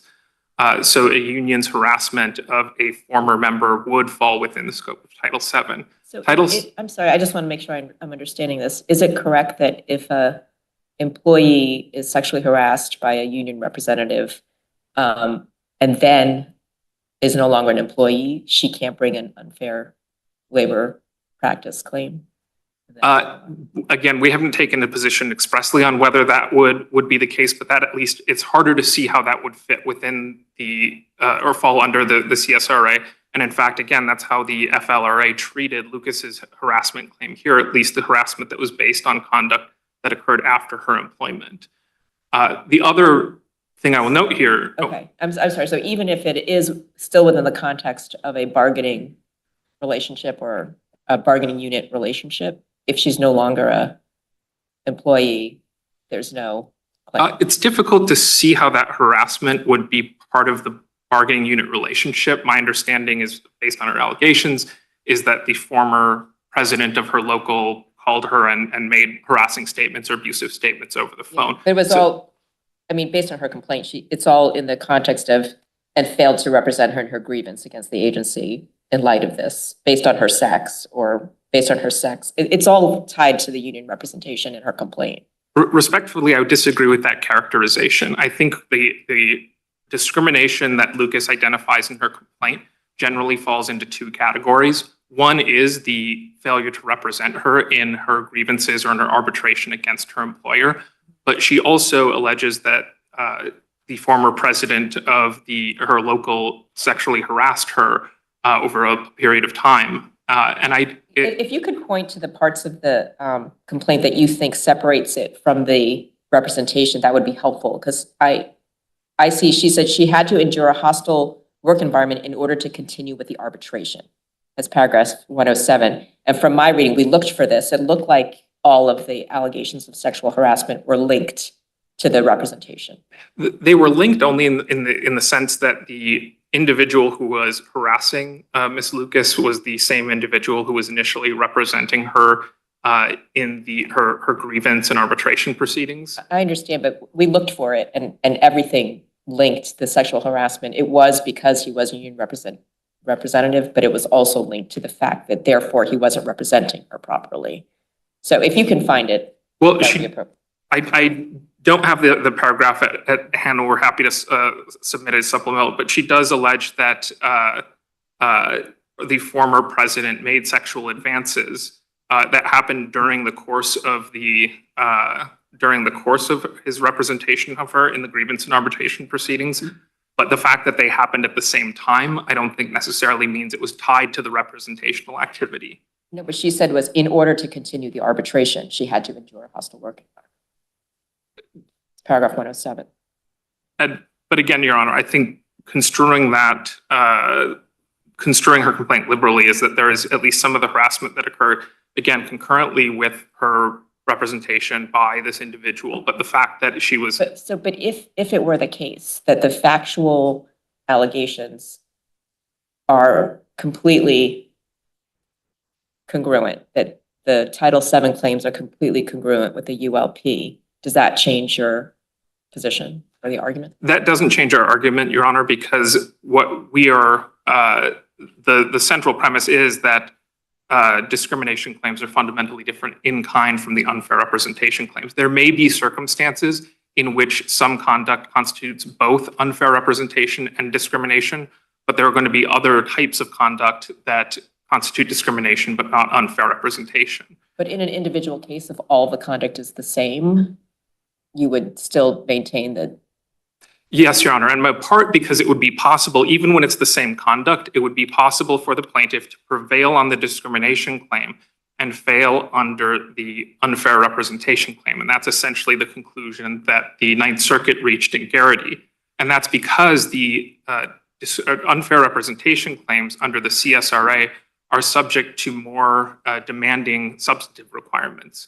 Courts accord deference to unions in determining whether or not they have breached their duty of fair representation and grant unions a wide latitude. By contrast, there is no reason to extend the same deference to unions in determining whether or not they discriminated against an individual on a protected characteristic. I don't think this is in the briefs, but that we have a pretty recent case, Patton versus DC, which was about whether administrative remedies under the Randolph-Shepard Act, the federal program, state administrative program for blind individuals, employment, that preempted suing separately under the ADA.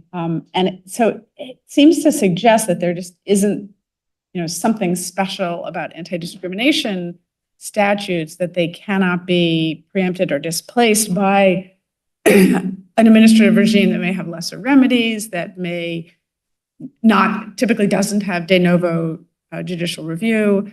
And I don't know if, do you have a response to that at all? Your Honor, I'll start by saying I'm not familiar with that case. And so I realize it's a little unfair for that reason. Not prepared to speak about it. What I will say is that the Supreme Court's cases and other cases have regularly noted that Congress has evinced a general intent to provide overlapping and parallel remedies for discrimination. And in the NLRA context, for example, this court has said the NLRB's exclusive jurisdiction over unfair labor practice claims does not give it exclusive jurisdiction over all conduct that would constitute an unfair labor practice.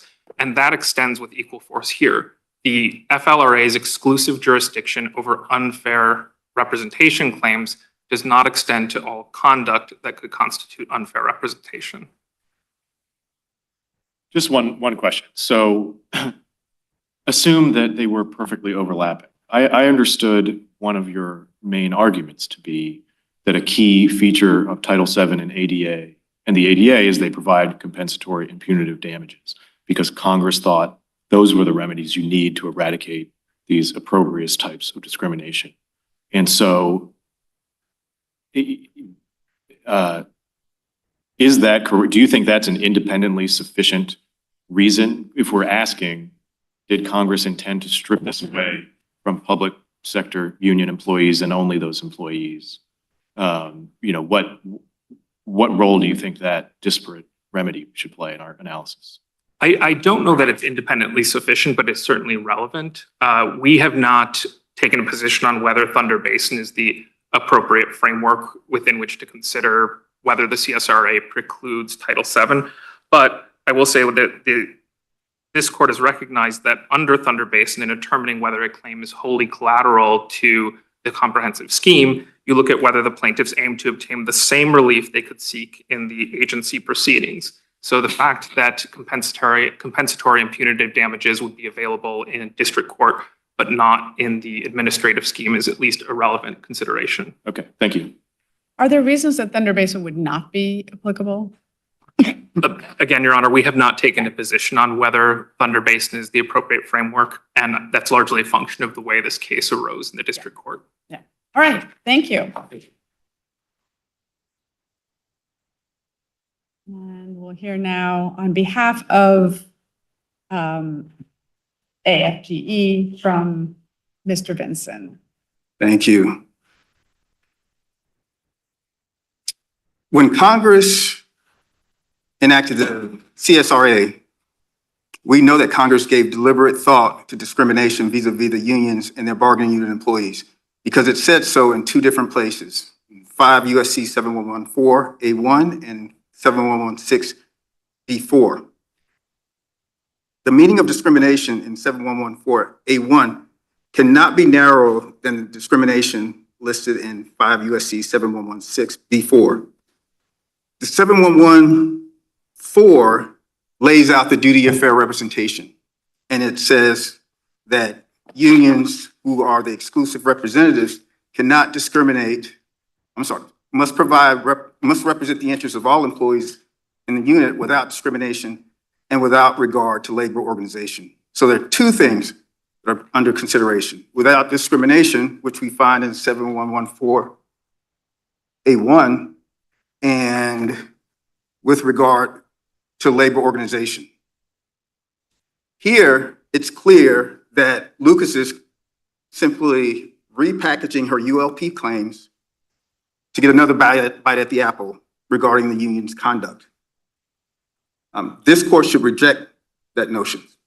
Can I ask, is it your understanding that she was a member of the union or that she was just a member of the bargaining? Because we're working with the operative complaint, and the operative complaint says that she was kicked out of the union, my position is she was a member of the union at the time. In addition, when you're looking at, I know that there was a comment that one of my brothers mentioned that when in regards to 7116B4, we're talking about membership. It's not just about membership. We know it's not just about membership because in 5 USC 7116 says, for the purposes of this chapter, it shall be an unfair labor practice for an exclusive representative to oust a member. So in 7116B4, we're not just talking about discrimination, whether or not you're going to kick the member out.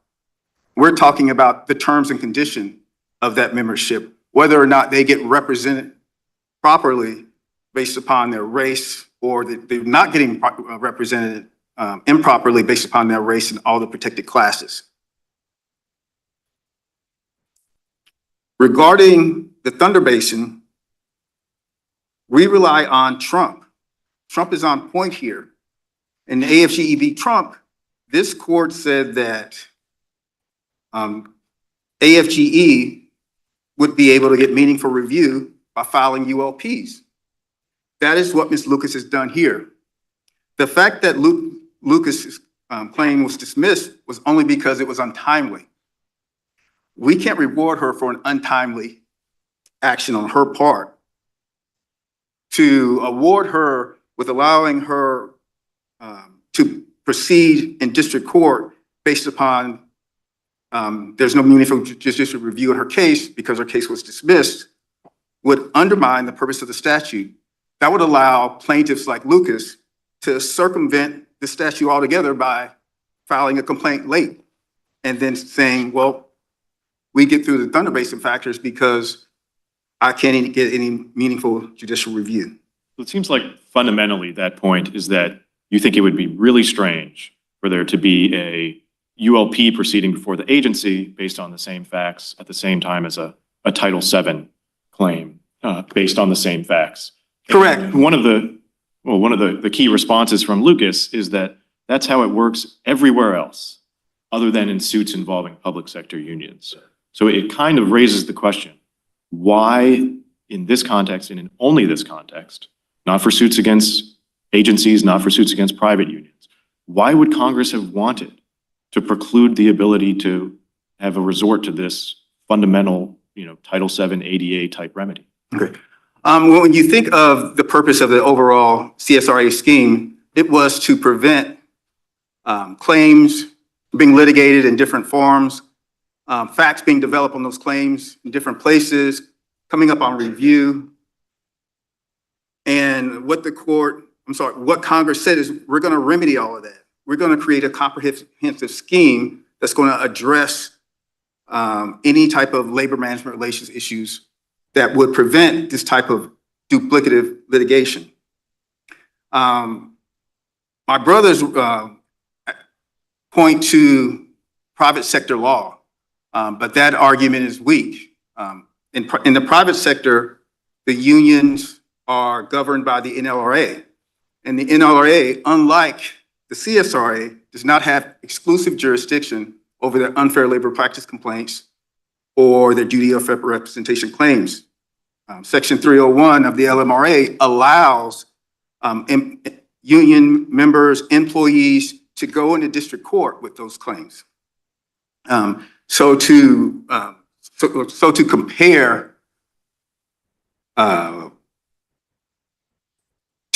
compare private sector with a public sector union in this case would be inapplicable, because we know that the exclusive jurisdiction of the FLRA over all ULP claims, we know that from Carey-Haliosis, that's specifically what the court had in mind, the Congress had in mind. There are a lot of CSRA claims that don't sound in Title VII or ADA discrimination, right? So all of those claims would be addressed by Congress's streamlining and unifying desire, right? Absolutely. The Back Pay Act, the APA claims, constitutional claims. Right. So the statute would still in large be functioning the way that Congress, I guess the question, to make this a question, why wouldn't we just think, well, yeah, Congress had that objective, but only to a point, and it is manifest in all those other areas, but not in the area of Title VII and ADA, which have had this concurrent treatment as the more standard model. Okay. Well, in the private sector, like I said, there can be concurrent jurisdiction, because one of the things that that's taken into consideration with the private sector is the strength, the number of rights that the employees had to give up. Think about it this way. Under the private sector, the management and the union control the arbitration process. So if an employee is terminated and the union decides arbitrarily, well, we're not going to take your case to arbitration, then the employee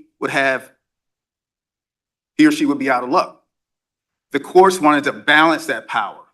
And they said in VACA that what we're going to do is we're going to allow these claims to come, we're going to allow these claims to come into court so that we can address these claims, because obviously the union is not. We don't have that type of problem in the federal government here. When employees join unions, the statute provides relief through the Merit Systems Protection Board. The employee can file an EEOC complaint to challenge a termination. Those are all part of the statute. So you don't have those instances where if your only recourse is to go through arbitration to challenge a termination. Can you address the wording in the statute? There is an express savings clause with respect to discrimination by agencies, and there is no express savings clause with respect to the unions. What is the significance of that? Because your friend on the other side says they should be read to be the same. No, I don't see any significance in that, because Title VII, federal government employees sue their agencies through 29 CFR 1614. Those type of claims are addressed all the time against management. That's not the structure that we have here.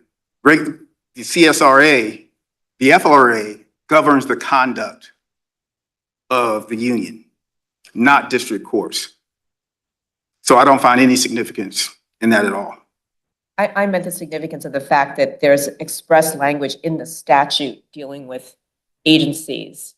It says that Title VII claims are not precluded if you are suing your agency. But that same language, Title VII claims are not precluded, is not included with respect to your union. I think that it is. I think that's when I think that those Title VII claims are subsumed in the statute in the duty of fair representation. 7114A, it says you cannot discriminate based upon membership or any type of discrimination. And we know that in 7116B4, it lays out the different types of discrimination that applies in Title VII cases. We're talking about race, we're talking about religion, we're talking about disability. So when you think about 7114A1, you have to come to the conclusion that this general provision is going to encompass that under 7116B4. What 7116B4 offers is also included within 7114A. I understand that textual argument. Are you aware of any FLRA cases or district court cases saying that the 7114A provides basically a cause of action for just racial discrimination? Well, I know in two cases at least, in Blankenship and Price, these are cases that were identified in EEOC's, the amicus brief. In both of those cases, the employees filed discrimination claims, one on sexual orientation, one on, I believe, age and disability and gender. The FLRA took up their charge and issued a complaint in that case. And then I just have a separate question. I mean, what do you think of as your best case? So, and the question is that most of the statutory cause of action that we've found precluded by the CSRA or the FSL-MRS are very broad. We've even called them kind of catch-all statutes like the APA or the Back Pay Act or, a Bivens action. And at least arguably, there's a huge distinction here in that Title VII, the ADA, FLSA are targeted specific statutes, targeted at specific problems. And sort of like what Judge Pillard was suggesting, this wouldn't be a complete end run around the agency process for, every single, the concern in the APA case was you could call every single, CSRA discharge challenge, you could convert it into an APA challenge. And that concern's not present here. And so to try to turn this into a question is, you would disagree that all the prior cases have involved these kinds of general catch-all statutes? No, I believe in Fausto, there was CSRA preemption Of APA claims? No, the Tucker Act. That was the Tucker Act, Back Pay Act. So, and in that case, they were able to, I think how the court resolved it was like, there wasn't an extension of a claim under the Tucker Act, but that there was a different source of review. And in this case, that's what we're talking about. The source of review for these Title VII claims for duty of fair representation are exclusively within the realm of the FLRA's jurisdiction. So that is challenging as a practical matter to accept that it's not extinguishing the claim, but funneling it into a different route to review because of the reliance on the general counsel having to refer or file a complaint, which, as far as I'm aware, hasn't happened in some 20 years. So it just seems like the FLRA is where claims go to die, not where they go to be alternatively processed. I appreciate that point, but that's a congressional fix. That's going to take a congressional fix. Regarding one of the other things that came up was regarding employees and what happens after they are no longer employed. And 5 USC 7103 actually says that for ULP claims, if the employee dismissal was an unfair labor practice, then they would still be considered an employee under the statute. Again, considering the different power dynamics between the private sector and the public sector, we have here another case where we can say, at least if an employee needs to challenge a termination and there's an unfair labor practice associated with it, then they will get redress under the FLRA. I have a question that, your opponents are very clear that they don't think it matters what the nature of the sort of content or factual circumstances of the claim are, that none of them are subsumed under the CSRA. And is your position equally categorical on the other side, that it doesn't matter whether it's something that also looks like or could be packaged as a ULP? It just, a claim against a union under, Title VII or 88 is necessarily a claim about unfair labor practices and therefore displaced? Well, speaking to this specific case, I'll give you an example. What we're talking about here for Lucas, what she wants is for her grievance to go to arbitration. And all throughout her complaint, she's talking about my arbitration was delayed. It was delayed, it was withdrawn, I wasn't getting representation. All of that language is around the collective bargaining procedure, the collective bargaining agreement. So she has, what I want to know is whether as a legal matter, in terms of what you're asking us to do, is to say, well, we're not going to reach the broader question about whether someone who might have a Title VII claim or an ADA claim that can't also be packaged as a ULP might have a surviving civil rights claim, because that's not this case. Is that what you're asking us to hold? Or are you saying, look, the courts have been clear that it doesn't matter whether there's an effective remedy here or not, because it's all about the union's duty of fair representation, and it's all vacuumed up into the CSRA? Yeah, I can think of an example. I know this NTEU case where you're talking about what is the exclusive jurisdiction of the union. So on matters, let's say if the union was offering some type of insurance plan, and they say, well, we're only going to offer insurance plans to Black people, or we're going to only offer insurance plans to white people. That would be something that the FRA does not consider that to be under the exclusive jurisdiction of the union. What's under the exclusive jurisdiction of the union are the matters under the collective bargaining agreement. So you would, we're not bound by and it. working conditions. Yeah, we're not bound by it, but there's this Dixon case from the First Circuit. Plaintiff alleges she was sexually harassed on an official union trip, and that would not be subsumed within the CSRA scheme, because they're going out basically on a field trip to another city, and the person gets sexually harassed. There's just not an argument there that is affecting the duty of fair representation, so that would not be preempted in your view? Well, our position on that is that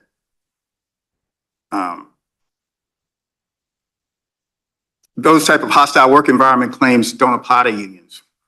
And what? Those type of harassment claims are not actually written into the statute. When you look at 42 USC 2000 E2, the language is to exclude or to expel from its membership or otherwise discriminate against any individual because of his race, color, religion, sex, or national origin.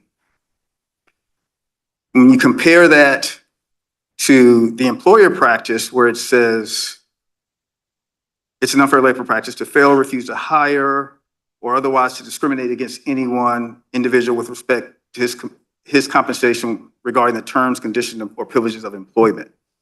So it's the employer that controls the terms and condition of employment, not the union. But if the union is sponsoring something, like you said, insurance or a trip with union, collective bargaining unit members, that would be under the auspices of the union, not of the employer. And I'm just trying to probe, like, if you think that not every discrimination claim that a member of the bargaining unit might bring against a union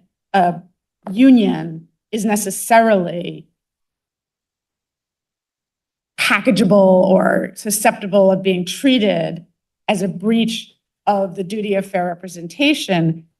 My question is, what is the test for what is in and what is out of the footprint of preemption of this by the CSRA? As far as the harassment claim? Any claim. Any claim. I mean, harassment claim, but if the same facts, is it that the same facts could support a ULP, or is it that the plaintiff has packaged it that way, or? Well, within the FLRA's administrative scheme, identifies 8 or 9 ULPs. So those ULPs, we know that Carrie Hollis says FLRA has exclusive jurisdiction. When you say a list of 8 or 9, what are you referring to? 5 USC 7116. But even in your example of the insurance policy, wouldn't that be a term of membership? So why wouldn't that be discrimination under 7116B4? Because that's a term of membership. If you're offering members insurance on a racial classification basis, why isn't that I shouldn't have said a ULP? I would say not members, bargaining unit employees. If you're looking, so where you're trying to draw the line, I can't give you all the contours of where you can draw the line. That's probably something best left to Congress. So is it your position then that anything that is related to a term or condition of membership under B4 or discrimination under 114A1, that's preempted, and anything that's not something that, say it involves your union representative, but like as Judge Pillard said, it's completely removed from the representation. They're just like on a field trip and he sexually harasses her. Would there be a Title VII claim for that?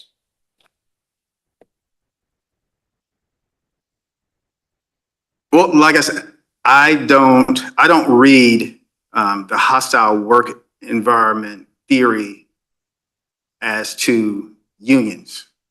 I read that as something that the employer is. What if we think it does? Okay. Would that be a Title VII claim or not? Based on the fact that it's not related to the union representation? If it's not representation, if it's not something that's within the exclusive domain of the union, I believe the CSRA has a remedy for that. An employee could file a complaint under 5 USC 7120. They could file a complaint with the Secretary of the Army alleging that there is a standards of conduct issue. I know that with AFGE, where there's a constitution, at the time that Lucas was, time of her claim, Article 23 addresses harassment by union officers. So then there wouldn't be a Title VII claim because you could address it under 7120 of the CSRA?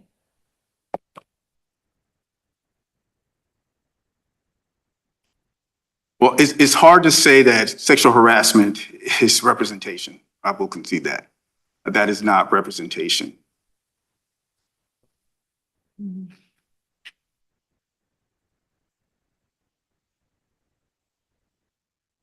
But in this case, Lucas's complaint is about, the way I read her complaint was that she had to endure the harassment in order to obtain representation. So we don't have to decide what would have happened if there was sexual harassment not related to representation. Not in, I wouldn't say in this case. And when you're looking at, when you're looking at a hostile work environment claim, you're looking at how that harassment is affecting the terms and conditions of employment. And if you notice with Lucas' complaint, you don't see, there's no context to where that harassment happened. We know that local president Johnny Green was in Arkansas and Lucas was located in Washington, D.C., and she doesn't identify where this harassment occurred or how it affected the terms and conditions of her employment. Let me ask you a question about sort of the adequacy of the CSRA remedy. One of the key cases, as you mentioned, is Elgin versus Department of Treasury, where the Supreme Court held that CSRA preemption was favored under Thunder Basin because ultimately, even if the administrative process wasn't competent to decide constitutional claim, ultimately, the court would address it in the first instance. Is it your position that the same would be true of a Title VII or ADA claim, that if it wasn't addressed as a Title VII claim or as an ADA claim in administrative processing, would the Federal Court of Appeals under 5 USC 7123 address the Title VII and ADA claims if it ever got to court? Is that the argument? Absolutely, absolutely. I think that we learned from Thunder Basin that even if the FLRA doesn't have the expertise, under the FLRA, they have an administrative scheme. They can develop facts, they can get witnesses, have a factual record, and even if they don't have the expertise to deal with even if they don't have the expertise to deal with a constitutional issue, then the courts of appeals would be able to deal with it. So it would be the same instance here if such a claim were being challenged. And I think what's important about Elgin is that Elgin instructs us to not look at the legal label around the action. It instructs us to look at who the employee is and what conduct is being challenged. And we know that Lucas, the employee, is a CSRA governed employee, and the conduct that's being challenged is the representational conduct of the defendants. And viewed in that light, we're not talking about a different beast. Except potentially the harassment, which, as you acknowledge, is not representational conduct. Another question about... Oh, I'm sorry, I just want to clarify that point. I thought you said that the harassment in this case is representational because she said in her complaint Right. she had to endure sexual harassment to get representation. That's how I view that claim. So even though sexual harassment in some contexts might not be representational in this case, Absolutely. is it? I think it'd be hard to say that sexual harassment is representation. So what is the role of relief in, I think it was in Axon and also in the AFGE versus Trump case? We've held that whether something's considered a collateral kind of claim, collateral to the statutory scheme, and therefore surviving it, or more closely woven into the statutory scheme, turns in part on whether the plaintiff is seeking the same relief that they could obtain. And in this case, Lucas is seeking damages, and that's not something that she can get, compensatory damages through the CSRA, is it? Yeah, I understand that, but we also know from AFGE secretary that, and FileBark, that, you know, under the CSRA, you get what you get. And Right, those weren't Thunder Basin analyses, were they? no, they were not. But And don't we have to apply Thunder Basin, given, and haven't our cases more recently applied it, given that that's the Supreme Court analysis?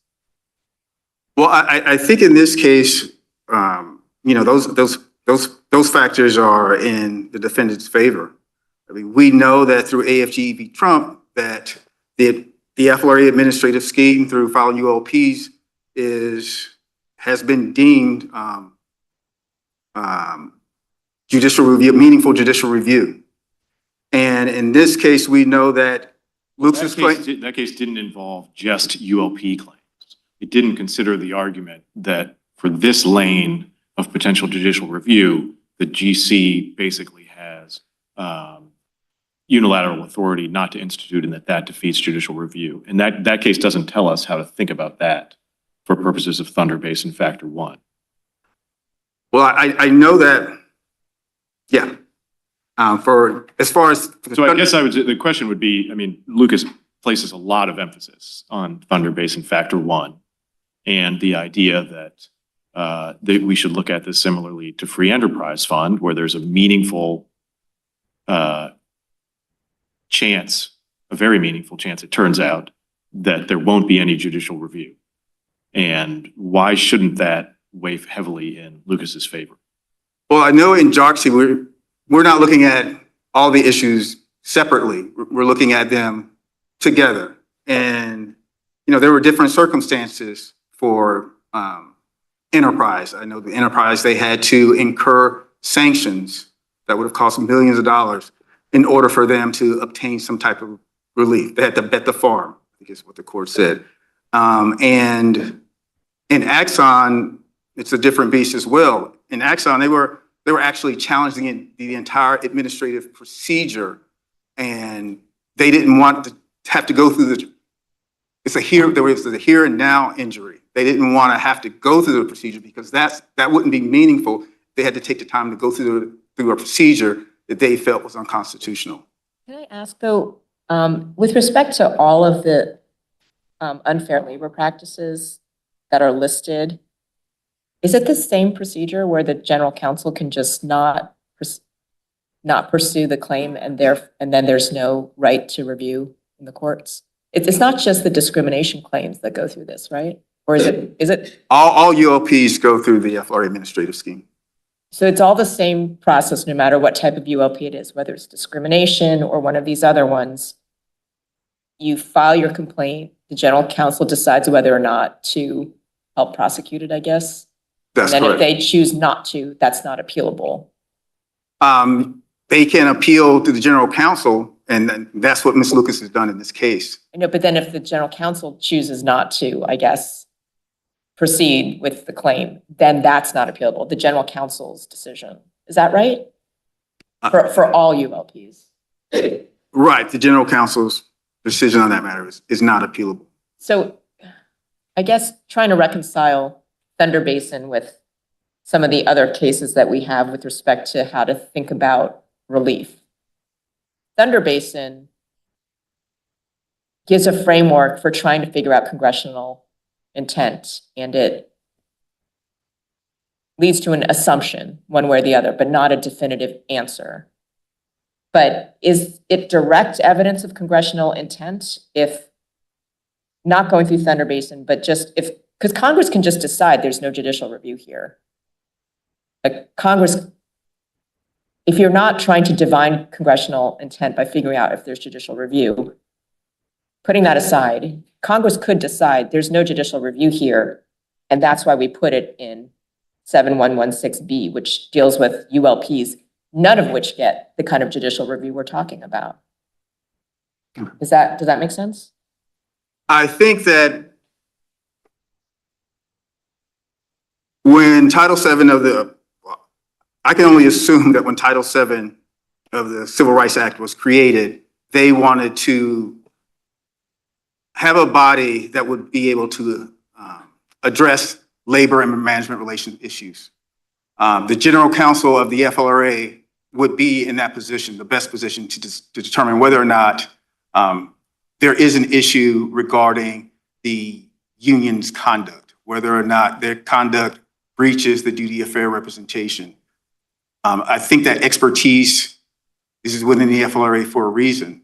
They're the ones that are they're the experts in what conduct is a breach of the duty of fair representation.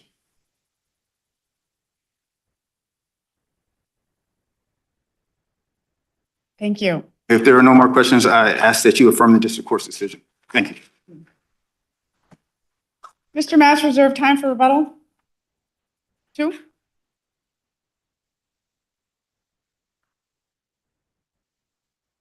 May it please the court, I'd like to make just a couple of factual points and then some legal points. First, Ms. Lucas was not in the union. This is clear at JA 110, which was an exhibit attached to their motion to dismiss below. It's a decision by the regional director that says you are not a dues-paying member of the union. That is consistent with the fact that in their brief, they refer to her as a bargaining unit employee and not as a member of the union. And it's consistent with the fact that they never cite the provision of the statute that applies to members of unions. Second, Sorry, does that mean we don't rely on the complaint? We should rely on this exhibit instead? this is a Rule 12b1 issue that comes up on appeal. And in that posture, to the extent there's an inconsistency between the complaint and other materials that are properly before the court may choose to treat the factual conflict as confirmed by the more authoritative document. And in a 12b, What's your authority for that? I don't have a case on hand. I mean, I think it's fairly common practice that in the context of a 12b1 motion, where there is an allegation that is contradicted by evidence that's directly in front of the court. But I want to come back, but there isn't also an allegation that's contradicted here in any direct sense. Ms. Lucas refers in both of her complaints to being a member of the bargaining unit. She doesn't specifically use the word, I joined the union, I was a dues-paying member of the union. She never says that. The only reference to her being in the union is, I think, an incautious reference to her having been fired from the union. But the combination of the regional director's report, which was attached to their motion, at the very least stops them from now taking that position, which is also just, well, not supported by the record. The second point, again, this is a factual point, and then just one or two legal points if the court will allow me, is that Judge Pan, you suggested that all of the discrimination in the complaint concerning sexual harassment was expressly in the context of the representation. We disagree with that, and we would point to Joint Appendix page 17, paragraph 103, which is the third cause of action. It's for hostile work environment. And paragraph 103, it simply says, based on plaintiff's sex, she endured unwelcome sexual conduct in the form of sexual advancements from Johnny Green. The fact that that occurs in a complaint that more generally talks about him having represented her does not turn that standalone allegation into a representational claim. But anyway, on to the bigger stuff. So just very quickly, I promise. The first point is that, Judge Pillar, to your question about Patton versus DC, I would just sort of quickly note that in that case, the court emphasized specifically, and I quote, that it was comfortable precluding the ADA claim, which is the only time I have seen an anti-discrimination law claim precluded, because, quote, requiring exhaustion would merely postpone rather than preclude a judicial assessment of plaintiff's claims in light of the availability of the APA remedy. And the court also noted that the Randolph-Shepard Act, which was the law that was at issue in that case, actually provided a highly specific remedy for the precise issue there, which was ownership of vending machines in federal facilities by blind individuals, which relates to Judge Garcia, the point that you made that when there's a much more specific provision, it's not uncommon to think that that would directly apply. But the bigger picture takeaway, I think, from the argument that we've just heard is that they don't ultimately deny the broader point that there is not judicial review in the vast majority of circumstances coming out of the agency here, and that there is essentially a skim milk discrimination regime that applies. Their solution to that seems to be that you engage in this case-by-case analogy where you ask if the conduct alleged to be an unfair labor practice sort of overlaps with conduct that would otherwise also be within the scope of Title VII or the ADA or the FLSA. As I think we all have just experienced, that is not the most workable undertaking.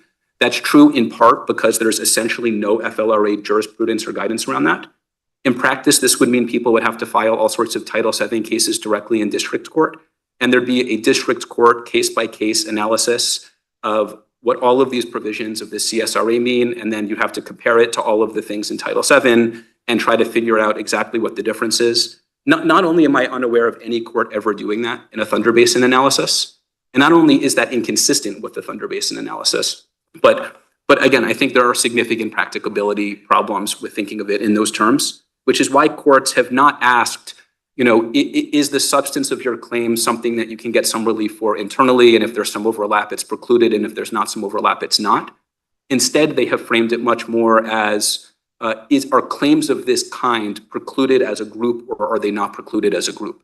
And here, in my mind, the absence of judicial review for claims of discrimination is a towering fact as are the other considerations I highlighted at the beginning of the argument. Now against I have a that, question about this please. idea of the specific governs over the general. Isn't the CSRA's discrimination provision more specific than Title VII? Title VII is more general. It applies to all discrimination. CSRA applies to a subset of that, which is in the context of unions and union representation. So the specific, if that's the one that's supposed to apply, would be the CSRA, right? Possibly. So first, that's not the test I'm proposing. I was just indicating that in the patent case, that was a subsidiary consideration that on top of the presence of judicial review led the court to feel some comfort with its preclusion finding. But even in this context, when you're talking about a non-union member like Ms. Lucas, the discrimination provision is 7114A1, which is, let's say, as general as it can be. It literally just has the word discriminate. And then for even I'd union like you to members. speak to when you get a chance, like the fact that their position is that they're coextensive, they can't be broader or narrower than each other, the two provisions in the CSRA. That's 7114A1 and 711B. I mean, Yeah. first of all, that's a new position that sort of came up today at argument. So it wasn't in their papers, it wasn't addressed below. But even but even to the extent they want to say that you should treat discriminate in 7114A1 as the same as the kinds of discriminations specified in 7116B4, which is sort of not an obvious thing to do, given that the statute seems to go out of its way to create a specific set of protections for terms and conditions discrimination in the context of labor organization membership. The reality is that in both of those cases, you still end up, as my friend from the EEOC explained, with a regime of anti-discrimination protections that in their process, in the remedies that are available, and with respect to the scope of discrimination that's prohibited, potentially including in the context of some sexual harassment or former employment contexts and other examples that he gave, you end up with a weaker anti-discrimination regime. And the question is, did Congress intend a weaker anti-discrimination regime? And I think when you ask the question in those terms, did Congress intend that you would extinguish Title VII and then down the line ADA and FLSA remedies under the Thunder Basin factors, given the absence of judicial review? The proper conclusion is no. The one other thing please. So my thought about trying to reconcile the Thunder Basin factors with the cases that don't apply them or the cases that just talk about relief being not relevant. In my mind, I'm thinking through like, how do you reconcile these kind of two sort of seemingly contradictory lines of cases? And it seems to me that the Thunder Basin factors they create a presumption. They're a way of trying to divine congressional intent. And sometimes you have more direct evidence of congressional intent, putting aside the Thunder Basin factors, such as, because Congress could explicitly say, we intend that there be no judicial review for discrimination claims against unions under the CSRA. They could say that. And so if there is more direct evidence that that was their intent, how do you reconcile that with Thunder Basin, which is a presumption that relies on sort of other factors? Sure. So I think, again, I just sort of take Thunder Basin and they seem to agree as the controlling analytical framework given by the Supreme Court and applied by this court repeatedly in the context of the CSRA. And in the more recent cases, I think uniformly. The cases where it didn't apply were older cases. And I agree with you that Thunder Basin, it's a series of thumbs on the scale, right? And it frames the question very much as one of congressional intent. Congress could have intended that there not be Title VII at all. Right? Congress could say that there's Title VII, but you only get a particular remedy. Or Congress can say, you have to bring all of your discrimination claims in this setting, in this process, and you can't go to court. That is absolutely within Congress's power. The question that I think the court has to ask is, Congress didn't expressly say that. And because Congress doesn't expressly put a savings clause into the statute, how does that fit into Thunder Basin? I think, again, from our perspective, and you and I have had this colloquy, so I don't mean to repeat myself, but I think the fact that they contemplated continued judicial jurisdiction over these claims in the district courts in the context of Title II, in my mind, supports the conclusion that they generally understood their scheme to be consistent with concurrent jurisdiction. That's not really the question I'm asking. Please, I'm just talking about strictly in terms of Thunder Basin. If we have a statutory provision, pretend there is no Title II. Okay. And they've just not put in there. Yeah. So we've got case law that says when Congress wants to carve something out of the CSRA, they say so explicitly. There's nothing explicit here. Without explaining why that's okay, I just want to understand, how does that fit into the Thunder Basin framework? Like statutory arguments, statutory types of arguments, how does that fit into Thunder Basin? Sure. As I take your question, what you're saying, I just want to make sure I'm answering your question. Reconcile these two things. No, I appreciate it. And so, right, there's a line of cases that says with pretty strong general language, if Congress wants to pull something out of the CSRA scheme, it needs to do so in a pretty clear way. And under Thunder Basin, there's a test that you use to ask whether that's happened.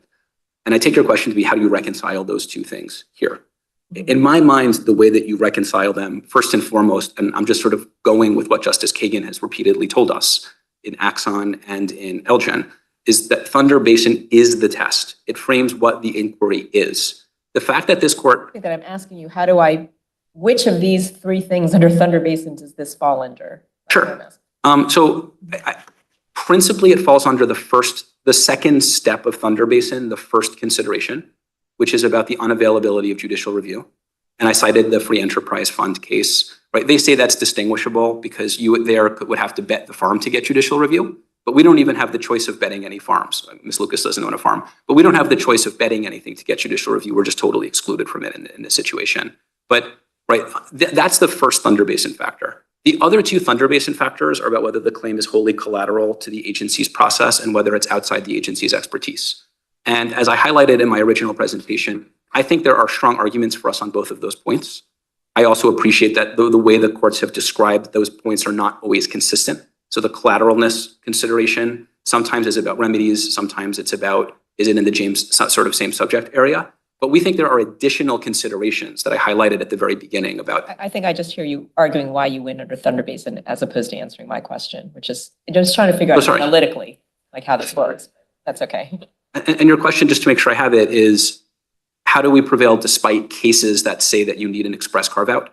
I'm saying I see Thunder Basin factors as relying on three different things.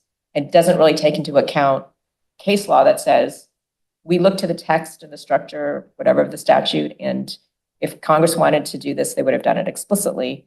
But statutory language is not one of the three things under Thunder Basin. So how do I reconcile case law that says I'm looking for— my ultimate goal is to figure out congressional intent. I've got case law that says congressional intent should be expressed in this way. I've got these Thunder Basin factors that don't take that into account, and I'm trying to figure out how to reconcile them. Thank you for clarifying that. There are, in a number of cases, including the Ahuja case, the Jarchese case, and the Axon case, the Supreme Court has been really clear about the answer to this question, which is those three considerations are essentially just guideposts. They're not an exclusive test. And so I think it is totally correct to think that you look at the broader statutory structure and to all the other evidence that would ordinarily bear on an inquiry into congressional purpose in asking whether claims of this kind were meant to be precluded. That's why, for example, I'm relying on points like the presumption of concurrent jurisdiction, right, that the Supreme Court highlighted, which also is not an obvious fit for one of the three considerations under Thunder Basin. I think Thunder Basin tells us what the question is and says, here are some things that should bear on that inquiry.